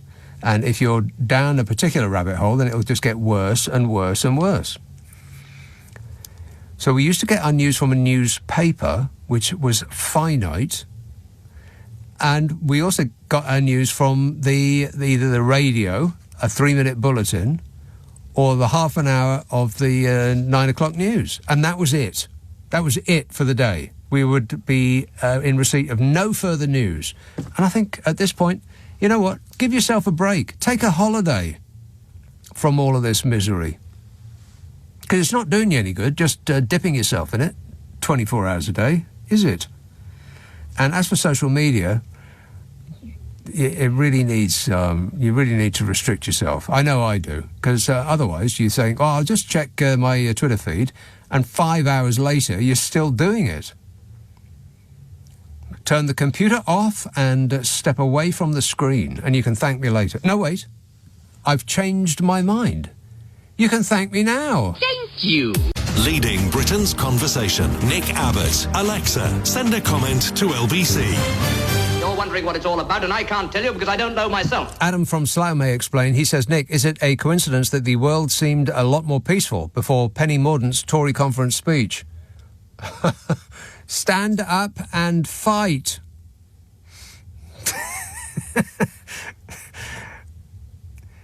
Can these people hear themselves? This says the answer was no, Nick. Answer to what? Waste man is Jamaican patois. It means a loser, the type of man that sits and does nothing all day while his girlfriend is out working 3 jobs. Right. I did not know that. And if you have no idea what that's about, then you missed some part of the beginning of this show. I think it was this show. It may have been somebody else's show. I have no idea. I've lost the ability to divine what happened, where, and when. This says, Nick, please don't pick on your glamorous assistant. He's polite and assists you. Email says, leave Suella alone. She's doing her best. Another one of them. And finally, for the moment, this email says, yes, the pro-Hamas terrorist hate march was very peaceful today. Are Hamas headbands compulsory? Blah, blah. 034, we're declaring war on headbands now. Okay. Bath, hello, John. Hey, Nick. I mean, where would John McEnroe stand in a headband banning? Exactly. I know, he wouldn't be able to say you cannot be serious. Yes. I would say to you as well, I know there's a bit of a love fest going on behind your young gentleman behind the Hannibal Lecter glass, but he's a very intelligent young man. Right, you don't know that. Well, from what I've gathered, Right. I speak to him before I get put on, so kind of that's what I've ascertained. I could be completely blindsided. Mm-hmm. Yeah. What I was going to say, two things, and then one off-field remark. Literally a couple or 3 things. Yes. No, it's about 3, like Sopranos, or yeah, a couple of 3 things. Mm-hmm. The first one is, do you know these EDL kind of whatever they are, these right-wing guys that claim to be going to the cenotaph to actually show some kind of respect for the fallen? Like Aretha Franklin once saying, RPSECPT. Respect. Yeah. But they can't spell that, clearly. But they turned up tooled up with knives. Well, I don't know about they. I mean, there's been about 5 or 6 arrests. Yeah. More of that. Right. You know, I mean, who goes to a cenotaph with knives? Well, maybe they had thought that oysters might be there, that needed shucking. Oh, it could be the case. They might be connoisseurs, although you're not supposed to have oysters on a month that ends with R. Are you? No, apparently not. No, isn't it the other way around? You're not. You're not supposed to have oysters like ever. They're disgusting. I think that's the phrase to remember after at all yesterday times. Of my vegan root vegetable thing, I'm staying away from all things. Right, or just food in general. I won't eat it again. No, the other thing I was going to say is, look, in stark contrast between, say, some peace for politicians and movers and shakers, and our currently morally bankrupt Home Secretary. You've got Martin Luther King saying, one day, black and white children will walk together hand in hand, I have a dream. And you've got her saying, I have a dream of seeing an aeroplane leave with people being shipped off to Rwanda. Yeah. It's like, if that doesn't prove exactly how morally bankrupt like she is as a human being. Well, I think it proves that humankind has peaked. Yeah, I think so. I think what you said yesterday was true as well. She might be intelligent in a superficial sense, but in terms of understanding and empathy and humanity, she's void. Yeah, if she plans to spend the rest of her life working as a lawyer, or using her skills as a lawyer to make money, then I wish her all the very best. Yeah. She's going to need it. All right. The other thing, could I just say, just before I go? Yes. Yesterday, what you said, it was bang on, by the way, because about Frank Spencer. I've come to the conclusion he is on the spectrum. I was always uncomfortable with that programme, not just because it wasn't funny, but because I thought we were laughing at a man who had some mental problem. Yeah. Yeah, no, I think you were bang on yesterday, and I was laughing out loud because I've always thought that. And it's just, they never explain it, but he's like a man-child, but not. Slightly, I say spectrum because it's a broad church. I think most of the House of Commons is probably on the spectrum. Yeah. All right. But, do you think if Suella Braverman was to be elevated to the House of Lords, that maybe we could do a proviso that her ermine cloak would be made out of the loose skin of Michael Gove? Yeah, let me put. I'll write that down and I'll pop it in a letter to her. See what she says. All right, thanks a lot, John. 0345 6060 973. There was a lot of stories about poppy sellers and how they were, getting it in the neck, and they were fearful of actually showing up at railway stations, and that was another distraction last week. I'll get into that in a minute because that's quite informative and educational. We're going to need our wits about us for the next year, assuming that we are allowed to have another general election and the Tory party don't cancel all future elections for our safety. And I know that sounds ridiculous, but this guy was ridiculous. Yeah. Wait a minute. And he led us through the most difficult time that we've ever had in this country outside of a war. That guy. I mean, how ridiculous is that? And then they replaced him with this one. Absolutely. I mean, how ridiculous is that? So don't discount it. But, we're in for heavy going. It's going to be like a ship at sea from now until the next general election, when the misinformation that's coming our way it'll just be huge, like a tsunami wave is on its way. Just you wait. 0345 6060 973. Let's have Merthyr Tydfil. Hello, Jeff. Well, am I talking to Mystic Meg? Because you are one of the best prophesiers that I've come across. Right. As the months progress, Nick, what happens? The prospect of them not having an election on some harebrained excuse will probably be what will take place. Yeah. Well, they've already said they're already softening us up for it not happening anywhere near the American election. Like, what difference that makes, I've got no idea. But that's the excuse they've come up with. That, we can't have it, at the end of the year because in November, because that's when the Tangerine Scream is going to probably get elected again. Yeah, but when you first came out with it, I thought, this is nonsense. Of course. Guffaw. Yeah, and as the months progress, it's getting more of a prospect. Yeah. And the other thing that's thoroughly confused me today, as I look on the internet and whatever, and the Facebook and Twitter, and I look at the pictures, and this crowd of air breathers are shouting England, England. Yeah. some of them have got to cross the St. George flag, and others are the Union Jack. So I'm very, very confused. Yeah, you and they both. But I would have to say that, I mean, the reason that I keep saying that, we might not have another general election, as ridiculous as that sounds, is all of the freedoms that we used to take for granted, that we couldn't imagine being taken from us, have already been taken from us. They've gone. If they say, well, we decided that we'll just have to have another 5 years without the bother of having an election for your safety and in order to save the public money, because saving the public money is our number one priority, they'll say. So in order to help you people in a cost of living crisis, we better not have an election now. And we won't be able to protest about that because protest is against the law. Yep. They didn't they arrest somebody for holding up a piece of blank paper? Do you remember that? It was not my king job. That's right. Yeah. And the guy held up a blank piece of card, and they yanked him out the crowd and hauled him off. And I thought, what?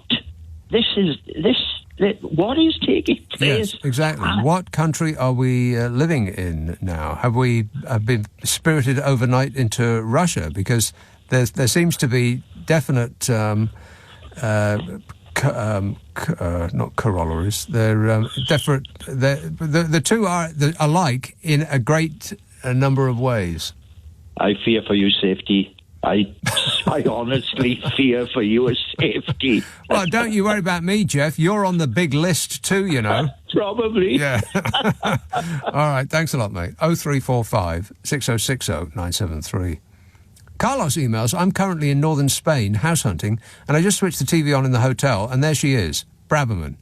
And they also showed the far right fighting with the police. We are a laughingstock, and to make matters worse, tomorrow Liz Truss and Mr. Blobby will be on full display at the Cenotaph for years to come. Does that make sense? Tomorrow, Liz Truss and Mr. Blobby will be on full display at the Cenotaph for years to come. That doesn't make sense.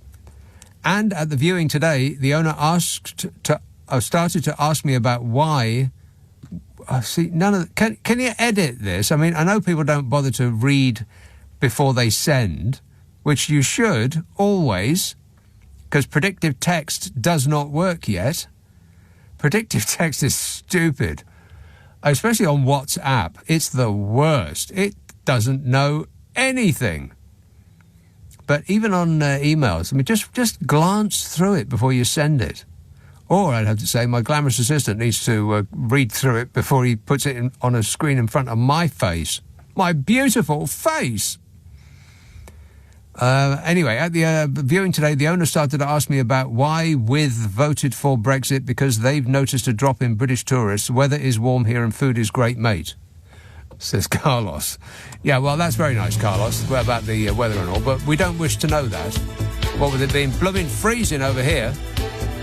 But, you know, that's not like me to complain. Whinging and whining and moaning. 0345 6060 973. Text 84850. Email nicka@lbc.co.uk. If you're on Twitter, it's @LBC. Friday, Saturday, Sunday night at 10. Nick Abbot, LBC.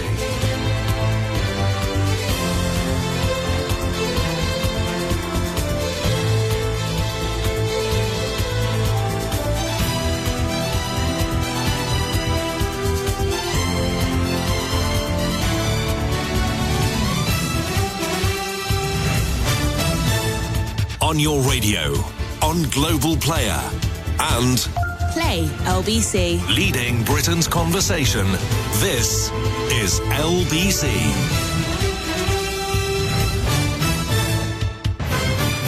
This is LBC from Global. Leading Britain's conversation with Nick Abbot. Hello, boys.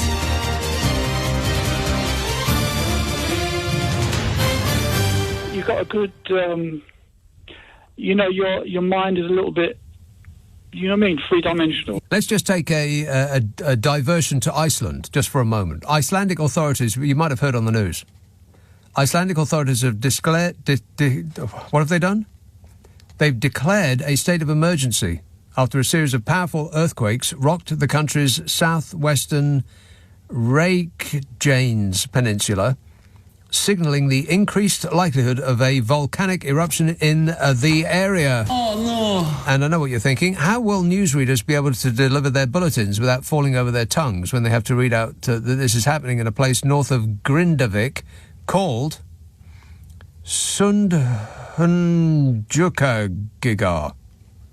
I mean, they'll start the bulletin all confident, but there'll be a siren going off in their brains as the story gets closer. And then they'll see that word coming up out of the corner of their eye and it'll go... Warning, warning! And the name that they've been practising to perfect will suddenly drop from their lips like they're having a fit. Sundhunjukagigar. They'll never get that right.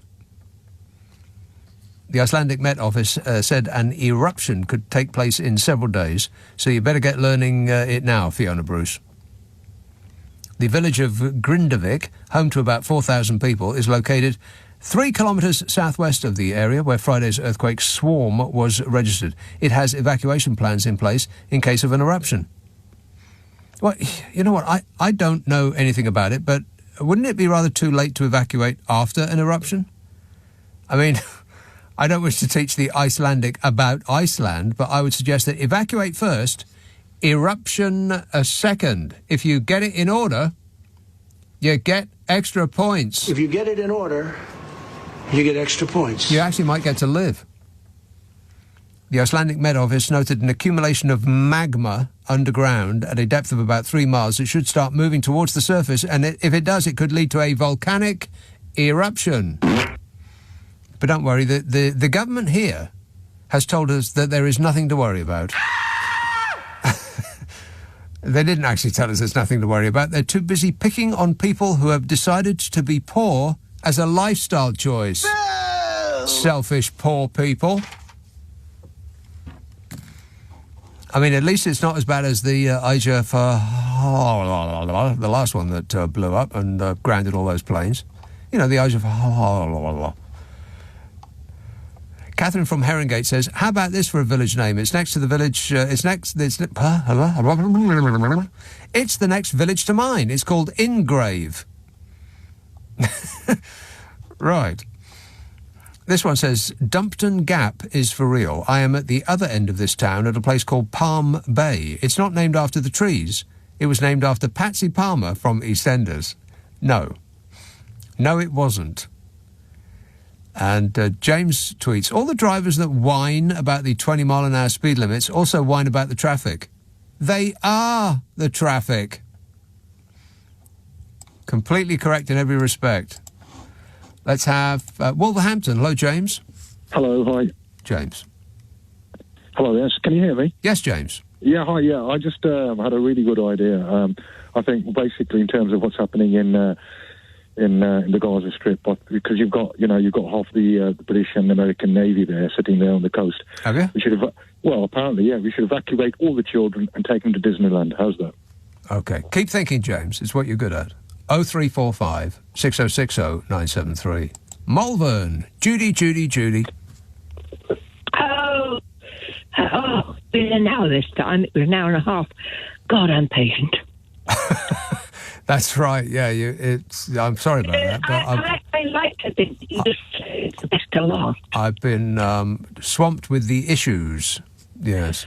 I know. Actually, you always stole thunder a bit. I tell you what, Judy, I know you've been waiting for an hour, but this is a really, really bad line. Can we call you back? And after all this time? I'll put you straight back on, but the line that we got you on is terrible. So we'll call you back immediately, if not sooner, and I'll fill while you do that. You doing that now? Hello? Hello? Sorry, what was that? I was talking to a caller. Can you call Judy back? It's a bad line. Yeah. And put her on straight away. As in immediately. I'll wait.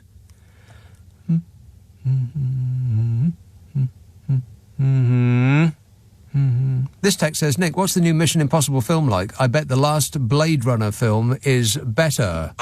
No, it is not. At least I could get to the end of the new Mission Impossible film, whereas Blade Runner, I tried a couple of times and I just couldn't. It was just, what's the word I'm looking for? Boring! So boring. I mean, it really was awful. That bloke who was in it, what's his name? Brian somebody. He just stared out the window for 2 hours. That was that film. It was him staring out the window for 2 hours. God, it couldn't have been more dull. Apart from the bit where Harrison Ford punched him in the face. That was my favourite part. Is she back? Yes, no, yes, no, yes, no, yes, no. Is she back? Is she back? Is she back? Sorry, I was calling her. You're calling her? It's taken a very long time. Is she back? There she is. Judy. Wow, what a palaver, eh? Yes, I didn't love you. Oh, this is even worse. Can you get to, like, higher ground or a window or something? It can't be worse. I sat in the car for an hour because I didn't want to move. So I've now... Honestly, it's real-time drama. Right. So then I rushed from the car into the cottage. Mm-hmm. So now I should be on Wi-Fi assist. It should be perfect. Well, it's less than perfect. So what is it that you would like to say there, Judy? Well, you can still hear me. Oh, yeah, I don't know. It sounds like you're calling us from a submarine. Are you in a submarine? I wish. Is it one of those undersea cottages? I'm really sorry, Judy, but this is impossible. I can't hear you. Okay, look, have you got an upstairs where you live? Can you sit on the roof for us?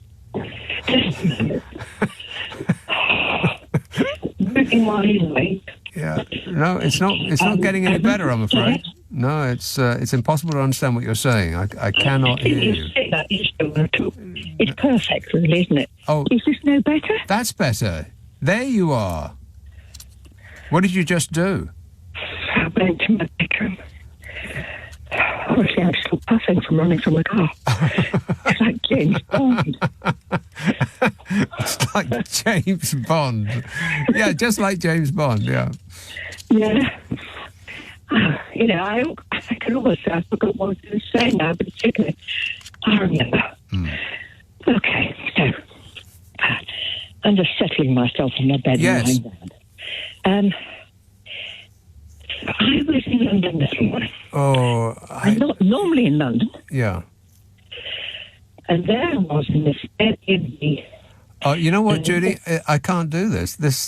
I just can't understand what you're saying. It sounds like that. Haven't you got a landline? No, nobody's not got a landline now. Just, you know, look, I'll tell you what we do after a Well, I'm sorry, Judy. I know you've been waiting a really long time, but I just can't. Because I don't know what you're saying. I'm very apologetic. This is how apologetic I am. I am very sorry that I screwed up. Totally. But it wasn't me, though. I mean, I am so sorry. You just don't know how sorry I am. I'm sorry. I'm sorry. Yeah, it wasn't my fault, but, I am sorry. Sorry about that, Judy. Better luck next time. It must be the roaring borealis or something. I bet it's, it's sunspots, something like that. Magma. Matthew in Wiltshire says, I think you're wrong, sir. If you check, GB News has the second highest rating Conservative voters, including myself, who is a pensioner and is happy with voting Conservatives again. That's how it's written. We are not biased like left-wing BBC One, 2 exclamation marks and a question mark. Wow. You're an idiot, Matthew. And I mean that in a helpful way. Carol says, with weekly peace march held in so many countries all over the world, it's a shame so many TV radio hosts in this country spent all week trying to dissuade people from attending today's march in central London, rather than focus on its purpose, giving voice to the voiceless buried alive under rubble. What are you talking about, Carol? There's like 1 million people on that march. Who was dissuaded from going? Bodmin, Malcolm. Oh, Nick, you are evil. You could have humoured that poor woman. Well, I couldn't. I couldn't understand what she was saying, and neither could you. I can understand every word you're in, Colin. She's coming through crystal clear, man. That's just not true. Malcolm in Bodmin is not telling the truth. Nick, 4 or 5 things.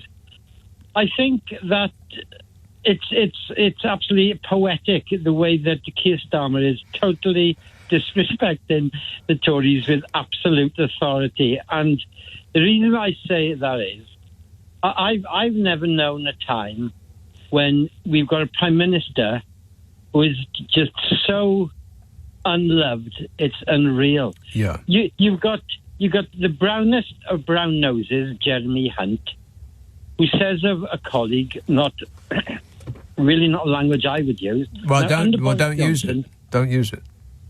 Under Boris Johnson, the people wouldn't have. Well, they wouldn't have looked at him the wrong way because he had an 80-seat majority and he thought he was God. But all of these no-raters, your Genrichs, your Bravermans, your Hunts, they're just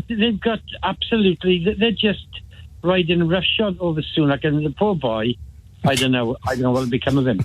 It's awful. I tell you what will become of him. He'll go to California and live a billionaire's lifestyle in a palace that you could fit your house into 30 times over, Malcolm. Listen, Nick, the Welsh boy in Merthyr, when he says, Nick, I'm coming around to your way of thinking, there won't be an election. Nick, there's going to be an election, and here's the reason why. There's one man in the land, and he will do it because it's his job. If a Prime Minister gets to the point where his 5 years is up and he's not looking like he's going to call an election, Prince Charles 100% must and will dissolve Parliament. Yeah, no, he won't. Prince Charles is going to take the utmost pleasure in doing it, I can assure you. Well, I don't believe that for a single solitary second. Which party do you think King Charles would vote for? Labour or Tory? Let me give you some evidence, right? I think that Starmer's Labour Party and the King are going to be an absolute marriage made in heaven because Starmer is making all the noises that that King Charles is going to absolutely love. The green agenda, the businesses and industry which serve the green agenda. Honest to God, Nick, Starmer and the King are going to be absolutely, well, they're a perfect fit. Well, I don't buy that at all because, the King might go on about, talking to vegetables and, everything should be organic, but that's just for him. If you want to put up a wind turbine where he can see it through one of his front windows, then I'm afraid you're going to have to think again. It'll have to go somewhere else. Look, here's some more evidence. He was desperate to go to the COP23 or 25 or wherever. Right. And either the Bodger or Sunak, they stopped him. Right. Now, and they've done a few of these things, Nick, where they said, no, Charles, you're not doing it, my friend. And he's got a memory bank of stuff against this, but I can tell you, no matter how privileged he is, and he is, I think he's got something about him which I'm looking forward to seeing it develop. And I think, I really believe him and Labour are a perfect fit. And Nick, there is going to be an election, and Labour are going to win it, my friend. Well, if there is, then they will. Well, let's agree on that. We'll part in complete agreement. Concord. Thanks a lot, Malcolm. Nick, no. Claire in Canada says, very proud to be a human today. I wish I was in London. I would have walked for peace. I could only watch it from afar. Very, very moving, says Claire in Canada. Why, they couldn't march in Canada? They marched to here, there and everywhere else. Martin in Chelmsford says, I'm waiting for the Daily Mail headlines. Police are prejudiced against the English. Excessive police presence and arrests at an English gentlefolk public assembly, while very few arrests at a hate demonstration, show how law enforcement is not even-handed in the UK anymore. Yeah, a lot of those headlines from this week in the right-wing press, they didn't last very well, didn't age very well. But that don't make no never mind because, nobody reads yesterday's newspapers. You forget all about it. But, yeah, they were warning us that there was going to be, it was going to be a riot. And there was, but it wasn't the kind of riot that they were talking about. It was one of the Clash's riots. Riot, I want a riot. Wembley, Ian, hang on a minute. Have I done the break? One moment, please. I don't think I have I? No, I don't believe I have, which is very, very naughty. This is LBC with Nick Abbott. Shut up. I can't. This email says, the man saying on this show previously that the low-traffic neighbourhood is a success in his street, well, good for him. But the street next to his is a permanent jam of choking fumes and people driving on pavements. Insanely dangerous and massively more unhealthy place to live. But he's all right. The idea is let's use cars less. It's just so much better, so much more pleasant to be around streets where there are fewer cars, and those cars that are there are going more slowly. Because when people get out of their cars, they become pedestrians. It's not like we're talking about two different species here. Car drivers versus pedestrians. They are one and the same people. I'll tell you what gets me is the TikTok, Tuk-tuk things. Those people are completely insane, by which I mean the people who choose to ride in the back of one. I was sitting outside a pub in the Strand by Waterloo Bridge, and the crossroad into the Strand, right by the pub there, used to be full of cars. Now they made it bike only, bike and pedestrian only. So much nicer. I mean, just off the scale more pleasant. I mean, the Strand is a choked avenue anyway, but much, much better than it used to be before the London mayor came in with his ULEZ and all the rest of it. But those tuk-tuk things, why would anybody get into one of those things? You would have to be out of your mind. They drive around as though there is no rules to the road at all, and it's one of the busiest intersections. The cab drivers will know what I'm talking about. Strand at the junction of Waterloo Bridge. There's bikes that come down past that pub, which I was sitting outside for about an hour the other day, watching the insanity unfold, and most of the bikes would stop at the red light for bikes, because if you launch into that junction, it's like a four-way junction. It's the busiest junction. I bet it's up there with the Hyde Park corner. I mean, it's just insanely busy. And the bikes would often stop, not all of them, at a red light, but most of them. None of the tuk-tuk drivers did. They'd have people in the back there, and, you know, it'd be... They go and hang out outside the theatres to get the matinee crowd. And it's the theatres playing, you know, those... dopey Disney thing, Frozen or whatever it's called. So it's little girls in their like little sparkly outfits with their mummies sitting in the back of these things because they've got the music from the show blaring out.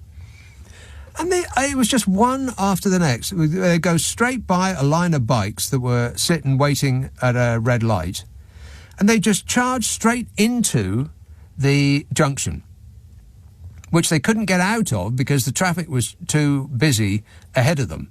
And so they were sitting in the middle of the junction with lorries and buses going not just in front of them, but behind them as well.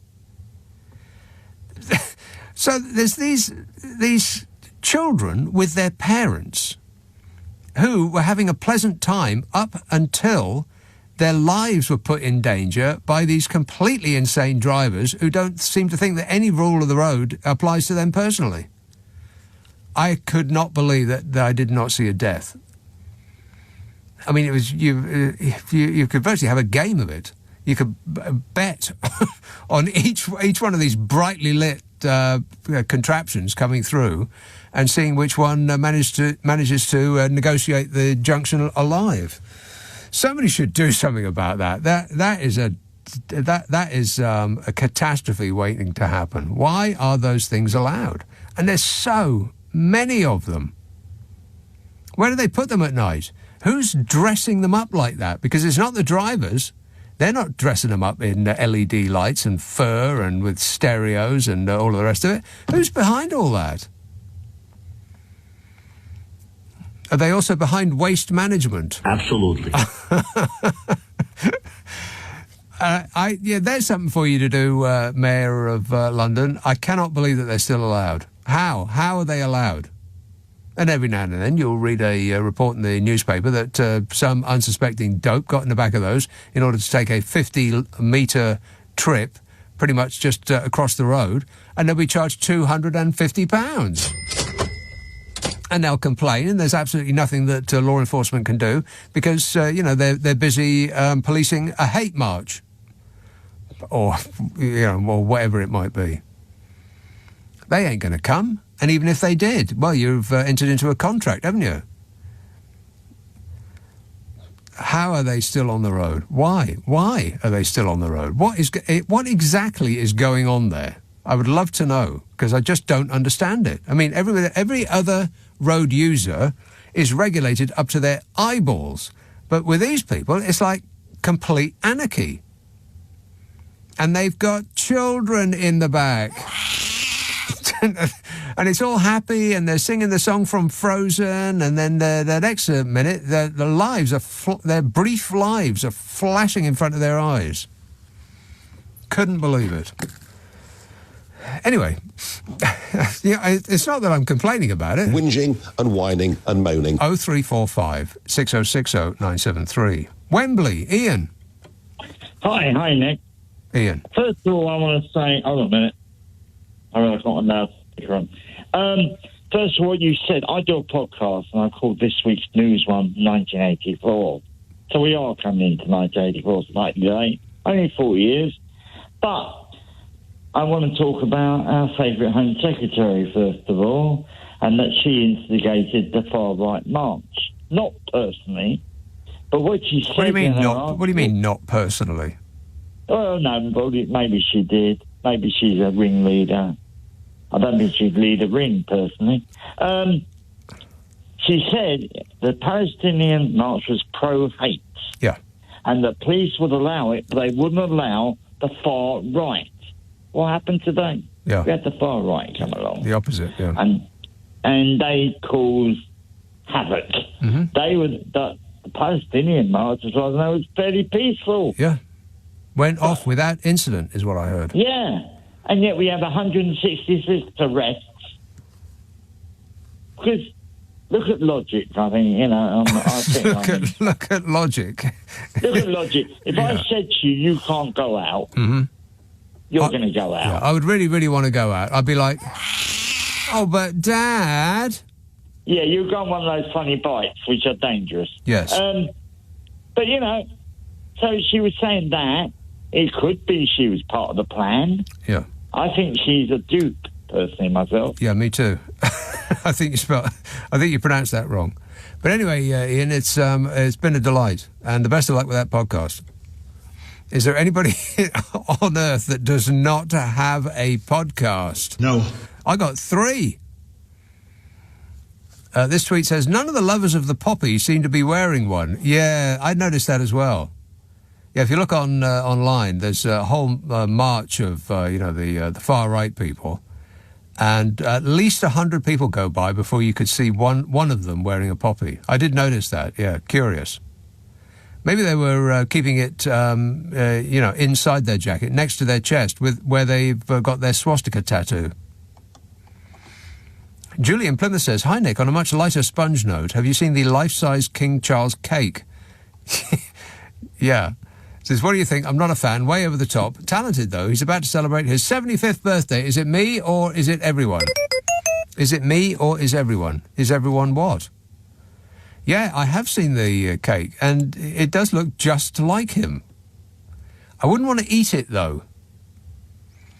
I mean, for 2 reasons. First, it looks just like him. And second, I mean, that's a lot of very handled food material, isn't it?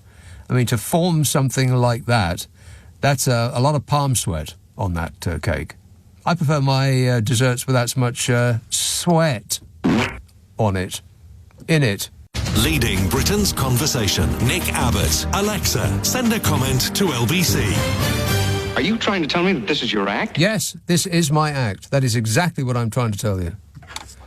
Some texts and emails. Let me see now. Sharon says, just wondering how Cruella will look tomorrow when she lays a wreath at the Cenotaph for Remembrance Day. Will she have the nerve to show up? All eyes will be on her. Bill! Yeah. John from Plumstead says, I was amazed to learn the other day that Cruella is a follower of Buddhism. She must be the most irate Buddhist on earth. Yeah, calm down, Suella. It might never have... Oh, no, that's right. It already has. Glasgow. Hello, Craig. Yep. Craig. Oh, hello, yes. Yes, Craig. Sorry, I just didn't hear you say Glasgow.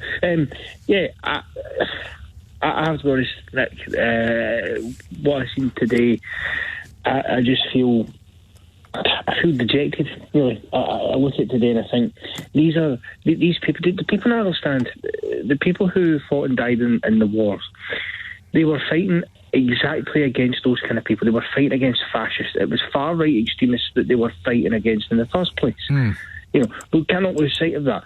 You know, Adolf Hitler wasn't exactly on the left wing, was he? You know, that's the people that we were fighting against. And to see them behave in that way is one thing. But what really sold it for me is the amount of so-called journalists that we have in this country defending them, saying, well, you know, this proves that Suella Braverman is right, that it's two-tier policing. No, these people turned up looking for a fight. Who said that? What journalist has said that? Well, they've not said it in their papers, but these purported journalists that like to post on places like Twitter and other areas and defend it in the GBB. Oh, right. You don't mean you don't mean journalists. You mean provocateurs, professional stirrers. Yes, people who claim to be journalists. Yeah, they claim to be speaking for the silent majority. Yeah. It feels to me like the situation's it's becoming just totally irreversible in this country now. The damage that has been done because it isn't. You know, everything seems to be getting taken over by these people. You can't have anything anymore. They control the majority of the media in this country with people like Murdoch. Yes. They now control a large portion of social media. I mean, Twitter is now just nothing but right-wing bile. Is it? Because I just get pussycat and puppy dog videos, or like a lot, like way more than I ever did before. I don't. These people, by the way, I don't follow any of these people on Twitter, but yet the minute I open it up, it's just all these right-wingers, just every single day. Yeah, that's not the first time I've heard that. People keep saying that to me, but I don't see them. And obviously, of course, part of that is because someone like Elon Musk controls it, who, by the way, you know, our good friend Tory Robinson, who is, of course, at the centre of things today, he was obviously just recently reinstated onto Twitter by Elon Musk, because that's the kind of people he wants on there. And that's the kind of people that Suella Braverman, And the irony is that somebody like him would hate her as well for the colour of her skin, because these people don't. Well, I've said that anyone who's not like should be in the country. Right, I've said that many times before. The people that Suella Braverman is trying to appeal to would have her on the first plane to Rwanda if they could. Exactly. I just don't know what the solution is. You know, do Labour get in a general election? Well, as you say, if one happens, as I understand it, it's supposed to be that it needs to happen by the 28th of January 2025 at the latest. That's the last date. I'm not convinced. I kind of agree with you. And that in itself, I think, tells the story of what this Tory government and people like Suella Braverman have done over the last 13 years. You don't have to really park all common sense to believe that it is possible that we might not have a general election. I know it sounds ridiculous, but people said the same about Donald Trump. They said he's not going to leave. He's going to try to engineer a way. Even if he loses, he's still going to stay. He won't leave. And that's almost... America was a whisker away from that actually happening. It was always going back to that. But you know, the thing is, you know, in some ways there's a parallel to be drawn here between Trump and Braverman. You know, he incited a riot on the Capitol in America when he was trying, as you say, desperately trying to climb on to power and claiming that the election was stolen when it wasn't. And all of the, you know, again, Murdoch empires, the Fox Newsers, all support him. You get people saying that the Jan 6 rioters who have been imprisoned should be freed. Of course they shouldn't be. But the fact is, And she's done a very similar thing. She has incited this. Now, this may have happened anyway, but it clearly was made a lot worse I don't think so. What she said. Yeah. Because the thing that frightens me is that, and this is a mainstream media problem, they kept talking about protecting the cenotaph when they all knew fine well that the pro-Palestine march was never going to go anywhere near the cenotaph. Know. They knew that for a fact. That was just part of their sort of multi-pronged approach to make the country fearful for something that did not happen, and that what actually happened was the thing that they said wouldn't. And amongst which were the poppy sellers, and I'll come to that in just a minute. But don't be downcast, Craig, or these things will pass. Thanks a lot, mate. 0345 6060 973. Email from Martin says, I don't know who it is you're talking about tonight, but whoever it is, leave them alone. They're doing their best. Yeah. The poppy sellers. All right, I'll do that now. No, you know what? That would be rude, because some of these people have been waiting forever. Tooting. Hello, Jan. Hi, Nick. Good evening. Yes, Jan. Yeah, so I've got something to say about Suella. Mm-hmm. Cruella. Call her. It's about her. Several callers have mentioned she's a Buddhist, and it brings to mind. I've got a couple of points to make, but this is it. It brings to mind what I went to a meeting once with the Buddhists, explaining their teachings, and one of the director of it was saying that the human heart is more dangerous than any atom bomb and nuclear bomb, and capable of having devastating fallout as well. So a lot of the news can be like that, but I think I can apply that to Suella with how she's stirred things up with this march, calling it hate and everything. Yeah. What I find worrying about people like her in the government, I mean, she can't possibly. I don't think she's going to last out. I think when Rishi does his cabinet reshuffle, she might be out. Those who are in the know suggest that this is precisely what she wants. She wants to get fired so that she can edge titchy suit size out and claim the top job for herself. Yeah, but I don't think she'd never get in, isn't she? She's not popular, as you said earlier. But the other thing is... Well, neither is Rishi Sunak. No. But what is worrying is that she recently, I find it worrying about her, and when she went to the States, she made a point of having a meeting with one of Trump's loyal supporters or people. I can't remember his name, but while he's in court now, I mean, he could still become president. Even if he goes to prison, because I find it quite dismaying. And what will happen with England's close relationship with America? No, seriously, no. Our special relationship? Are you joking? Well, maybe we'll get visitation rights. No, because it said that I saw something about that he could still act as president. He could still be president in prison. Yeah, in prison cell, as the head of the mafia was. Leading the mafia from his prison cell. Well, I'm definitely not. Yeah, that's right. Absolutely. Yeah, you could run the mafia from prison, and many times that has been the case. What nobody thought of was you could run America from prison, because nobody imagined that such a thing would ever come up. And England would have to still maintain relations with America, wouldn't it? Well, maybe we'll get to be one of his conjugal visits. Oh, disgusting! Can you imagine that, Jan? Yeah, it's amazing. It's just shocking. It's shocking. Where are we going? Where are we going to? That's a very good question. Where are we going? If only we had more time. Thanks a lot, Jan. 0345 6060 973. Michael emails, not letting asylum seekers access translation services is like that scene in Hitchhiker's Guide to the Galaxy, where the Earth is demolished for a space highway, and the demolishers defend it by saying that the council purchase orders were there for all to see, locked in a cabinet in an office on a planet circling around Alpha Centauri. Yeah, exactly. This text says, Nick, please play the COVID contact chasing jingle where Bojo gets tongue-tied. Contact tracing. Do I still have that?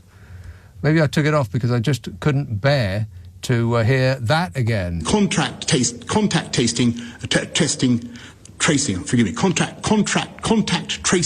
This is LBC with Nick Abbott. Call 0345 6060 973. Text 84850. Alexa, send a comment to LBC. We're running late. We are running late. Let's get on with it. Here is Nottingham. Hello, Helen. Hello, Nick. Hope you're well. Yes, thanks.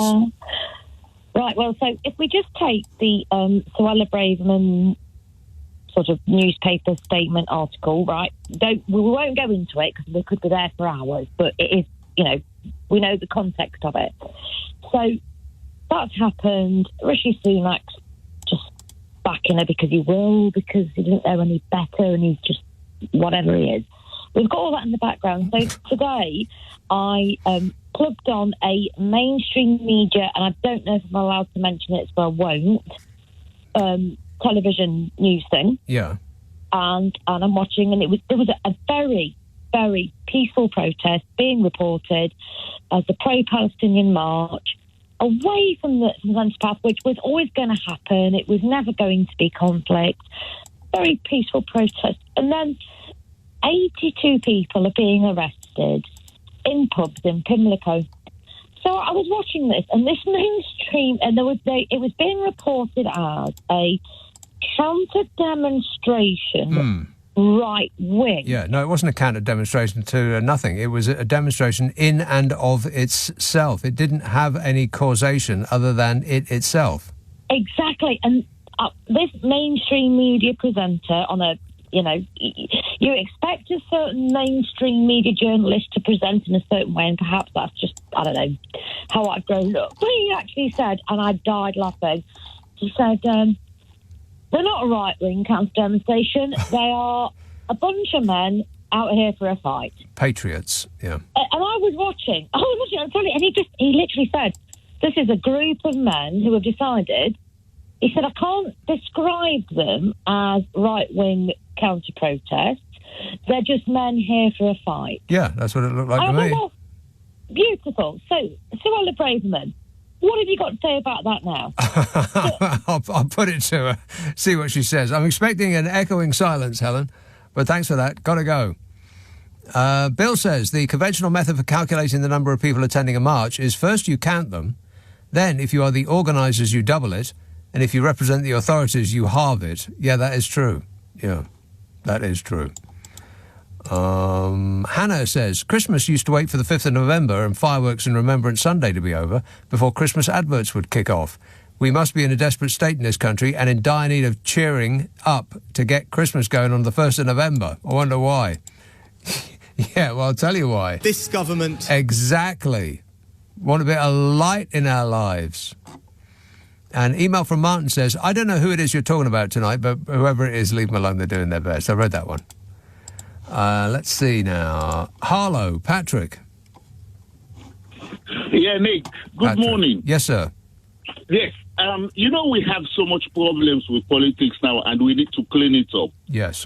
I think if we have, like, Suella as Prime Minister, Priti Patel as Home Secretary, yes, Matt Hancock as Foreign Secretary, Jacob Rees-Mogg as Finance Minister, Gavin Williamson as Defence Minister, and Nadine Zahawi, International Aid Secretary. I think this country will be a great country again. What do you think about that?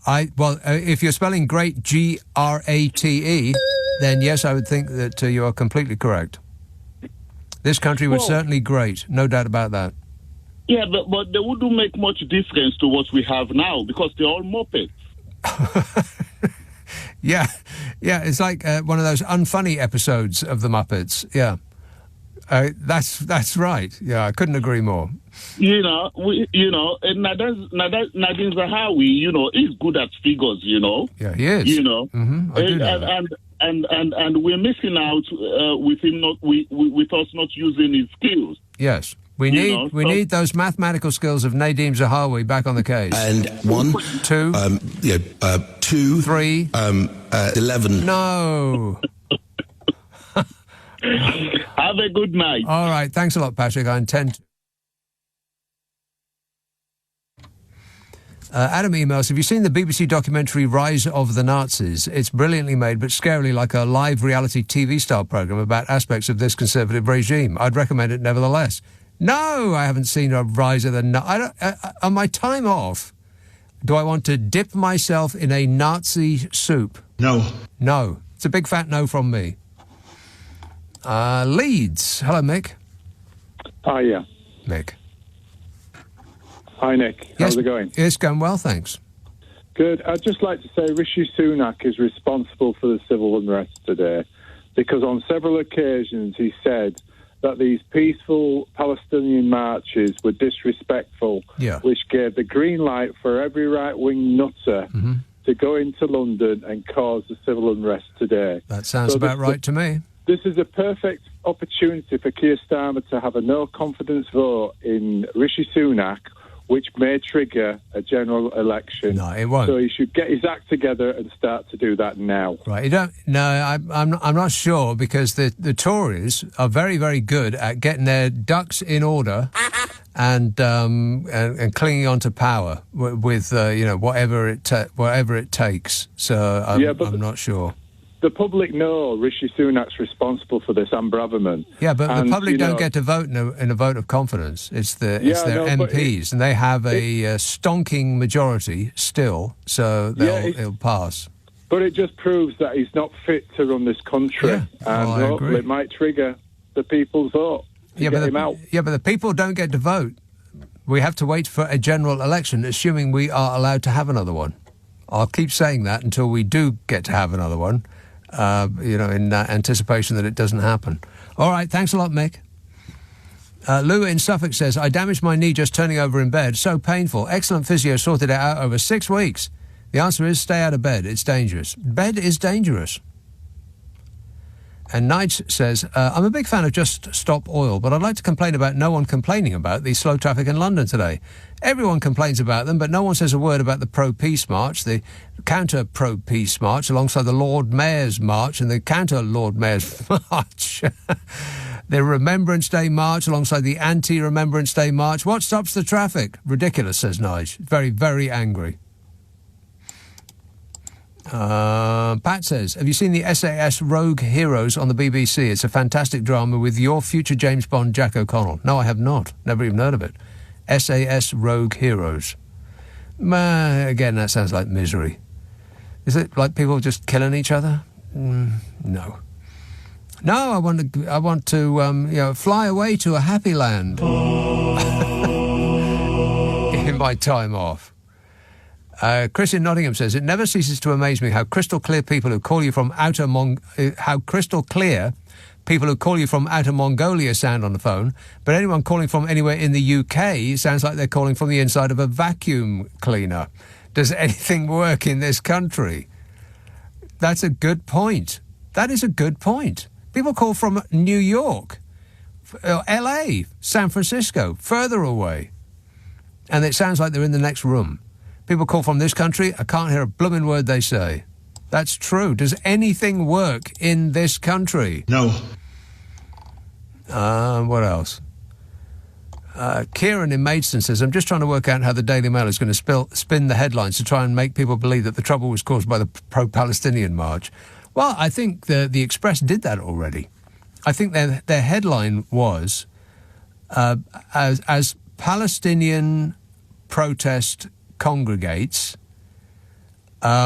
police arrest marchers, something like that, making it sound as though it was the pro-Palestinian march who was having people arrested. They may have changed their story since. Ruin Berlin says, went to a live orchestra tonight and about 50% of the audience couldn't resist picking up their phones every 5 minutes and recording the musicians, some with their flashlights on. God. Why can't people just enjoy the music and soak it up? Yes. Get your heads out your phones, kids. There's a whole world out there in high definition and surround sound. Try it. You might like it. Groovy. This tweet says, until the far right find the patron saint... please confirm that Farage is going into the jungle. So I've heard. Nick, Johnny Gould says that he was speaking for the silent majority on the Sky's press preview tonight. Silent majority, my eye. And this text says, bakers wear gloves and change them for every part of the cake. Is that right? I was going to talk about the poppy sellers. Poppy sellers seem to be bemused by unfounded reports of being frightened of being attacked, and said there is huge public support for the poppy appeal. You know, we were told that they were being attacked in railway stations, so they didn't show up anymore, and there were fears of being hit, and the protesters were, nicking their staff, and they were kicking them, and all the rest of it. All of those stories were false.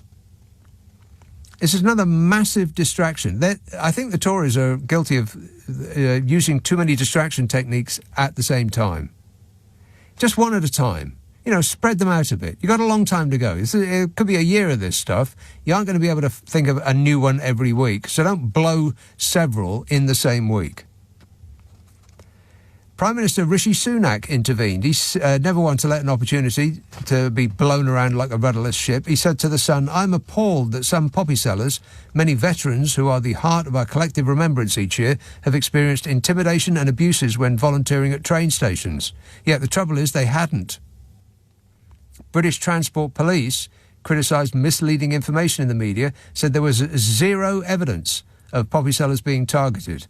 The Royal British Legion, who organises poppy sellers, said there was no shortage of poppy sellers, with the numbers up on last year, and poppy sales at all mainline stations. They said there had been no increase in reports about sellers being intimidated, abused or punched over the same period last year. And that story about poppy sellers having to wear body cams for their protection, no, that was a lie as well. It was rail staff who were seen wearing body cameras, because they always do. That's part of their uniform now. So they just made it all up in order to make you furious and frightened. And why? Why would they do that? Well, let's look at the polling, shall we? The Conservative Party are on 24%. That is down 3 on the previous counting at the beginning of the month. The Labour Party are on 48. What? 48. Wow. And that's up 3 on the beginning of the month. So that's the reason why they want you in a permanent state of fury and agitation. And I recommend you don't fall for it. You don't fall for it. You don't fall for it. You don't fall for it. You don't fall for it. You don't fall for it. You don't fall for it. You don't fall for it. You don't fall for it. You don't fall for it. You don't fall for it. You don't fall for it. You don't fall for it. You don't fall for it. You don't fall for it.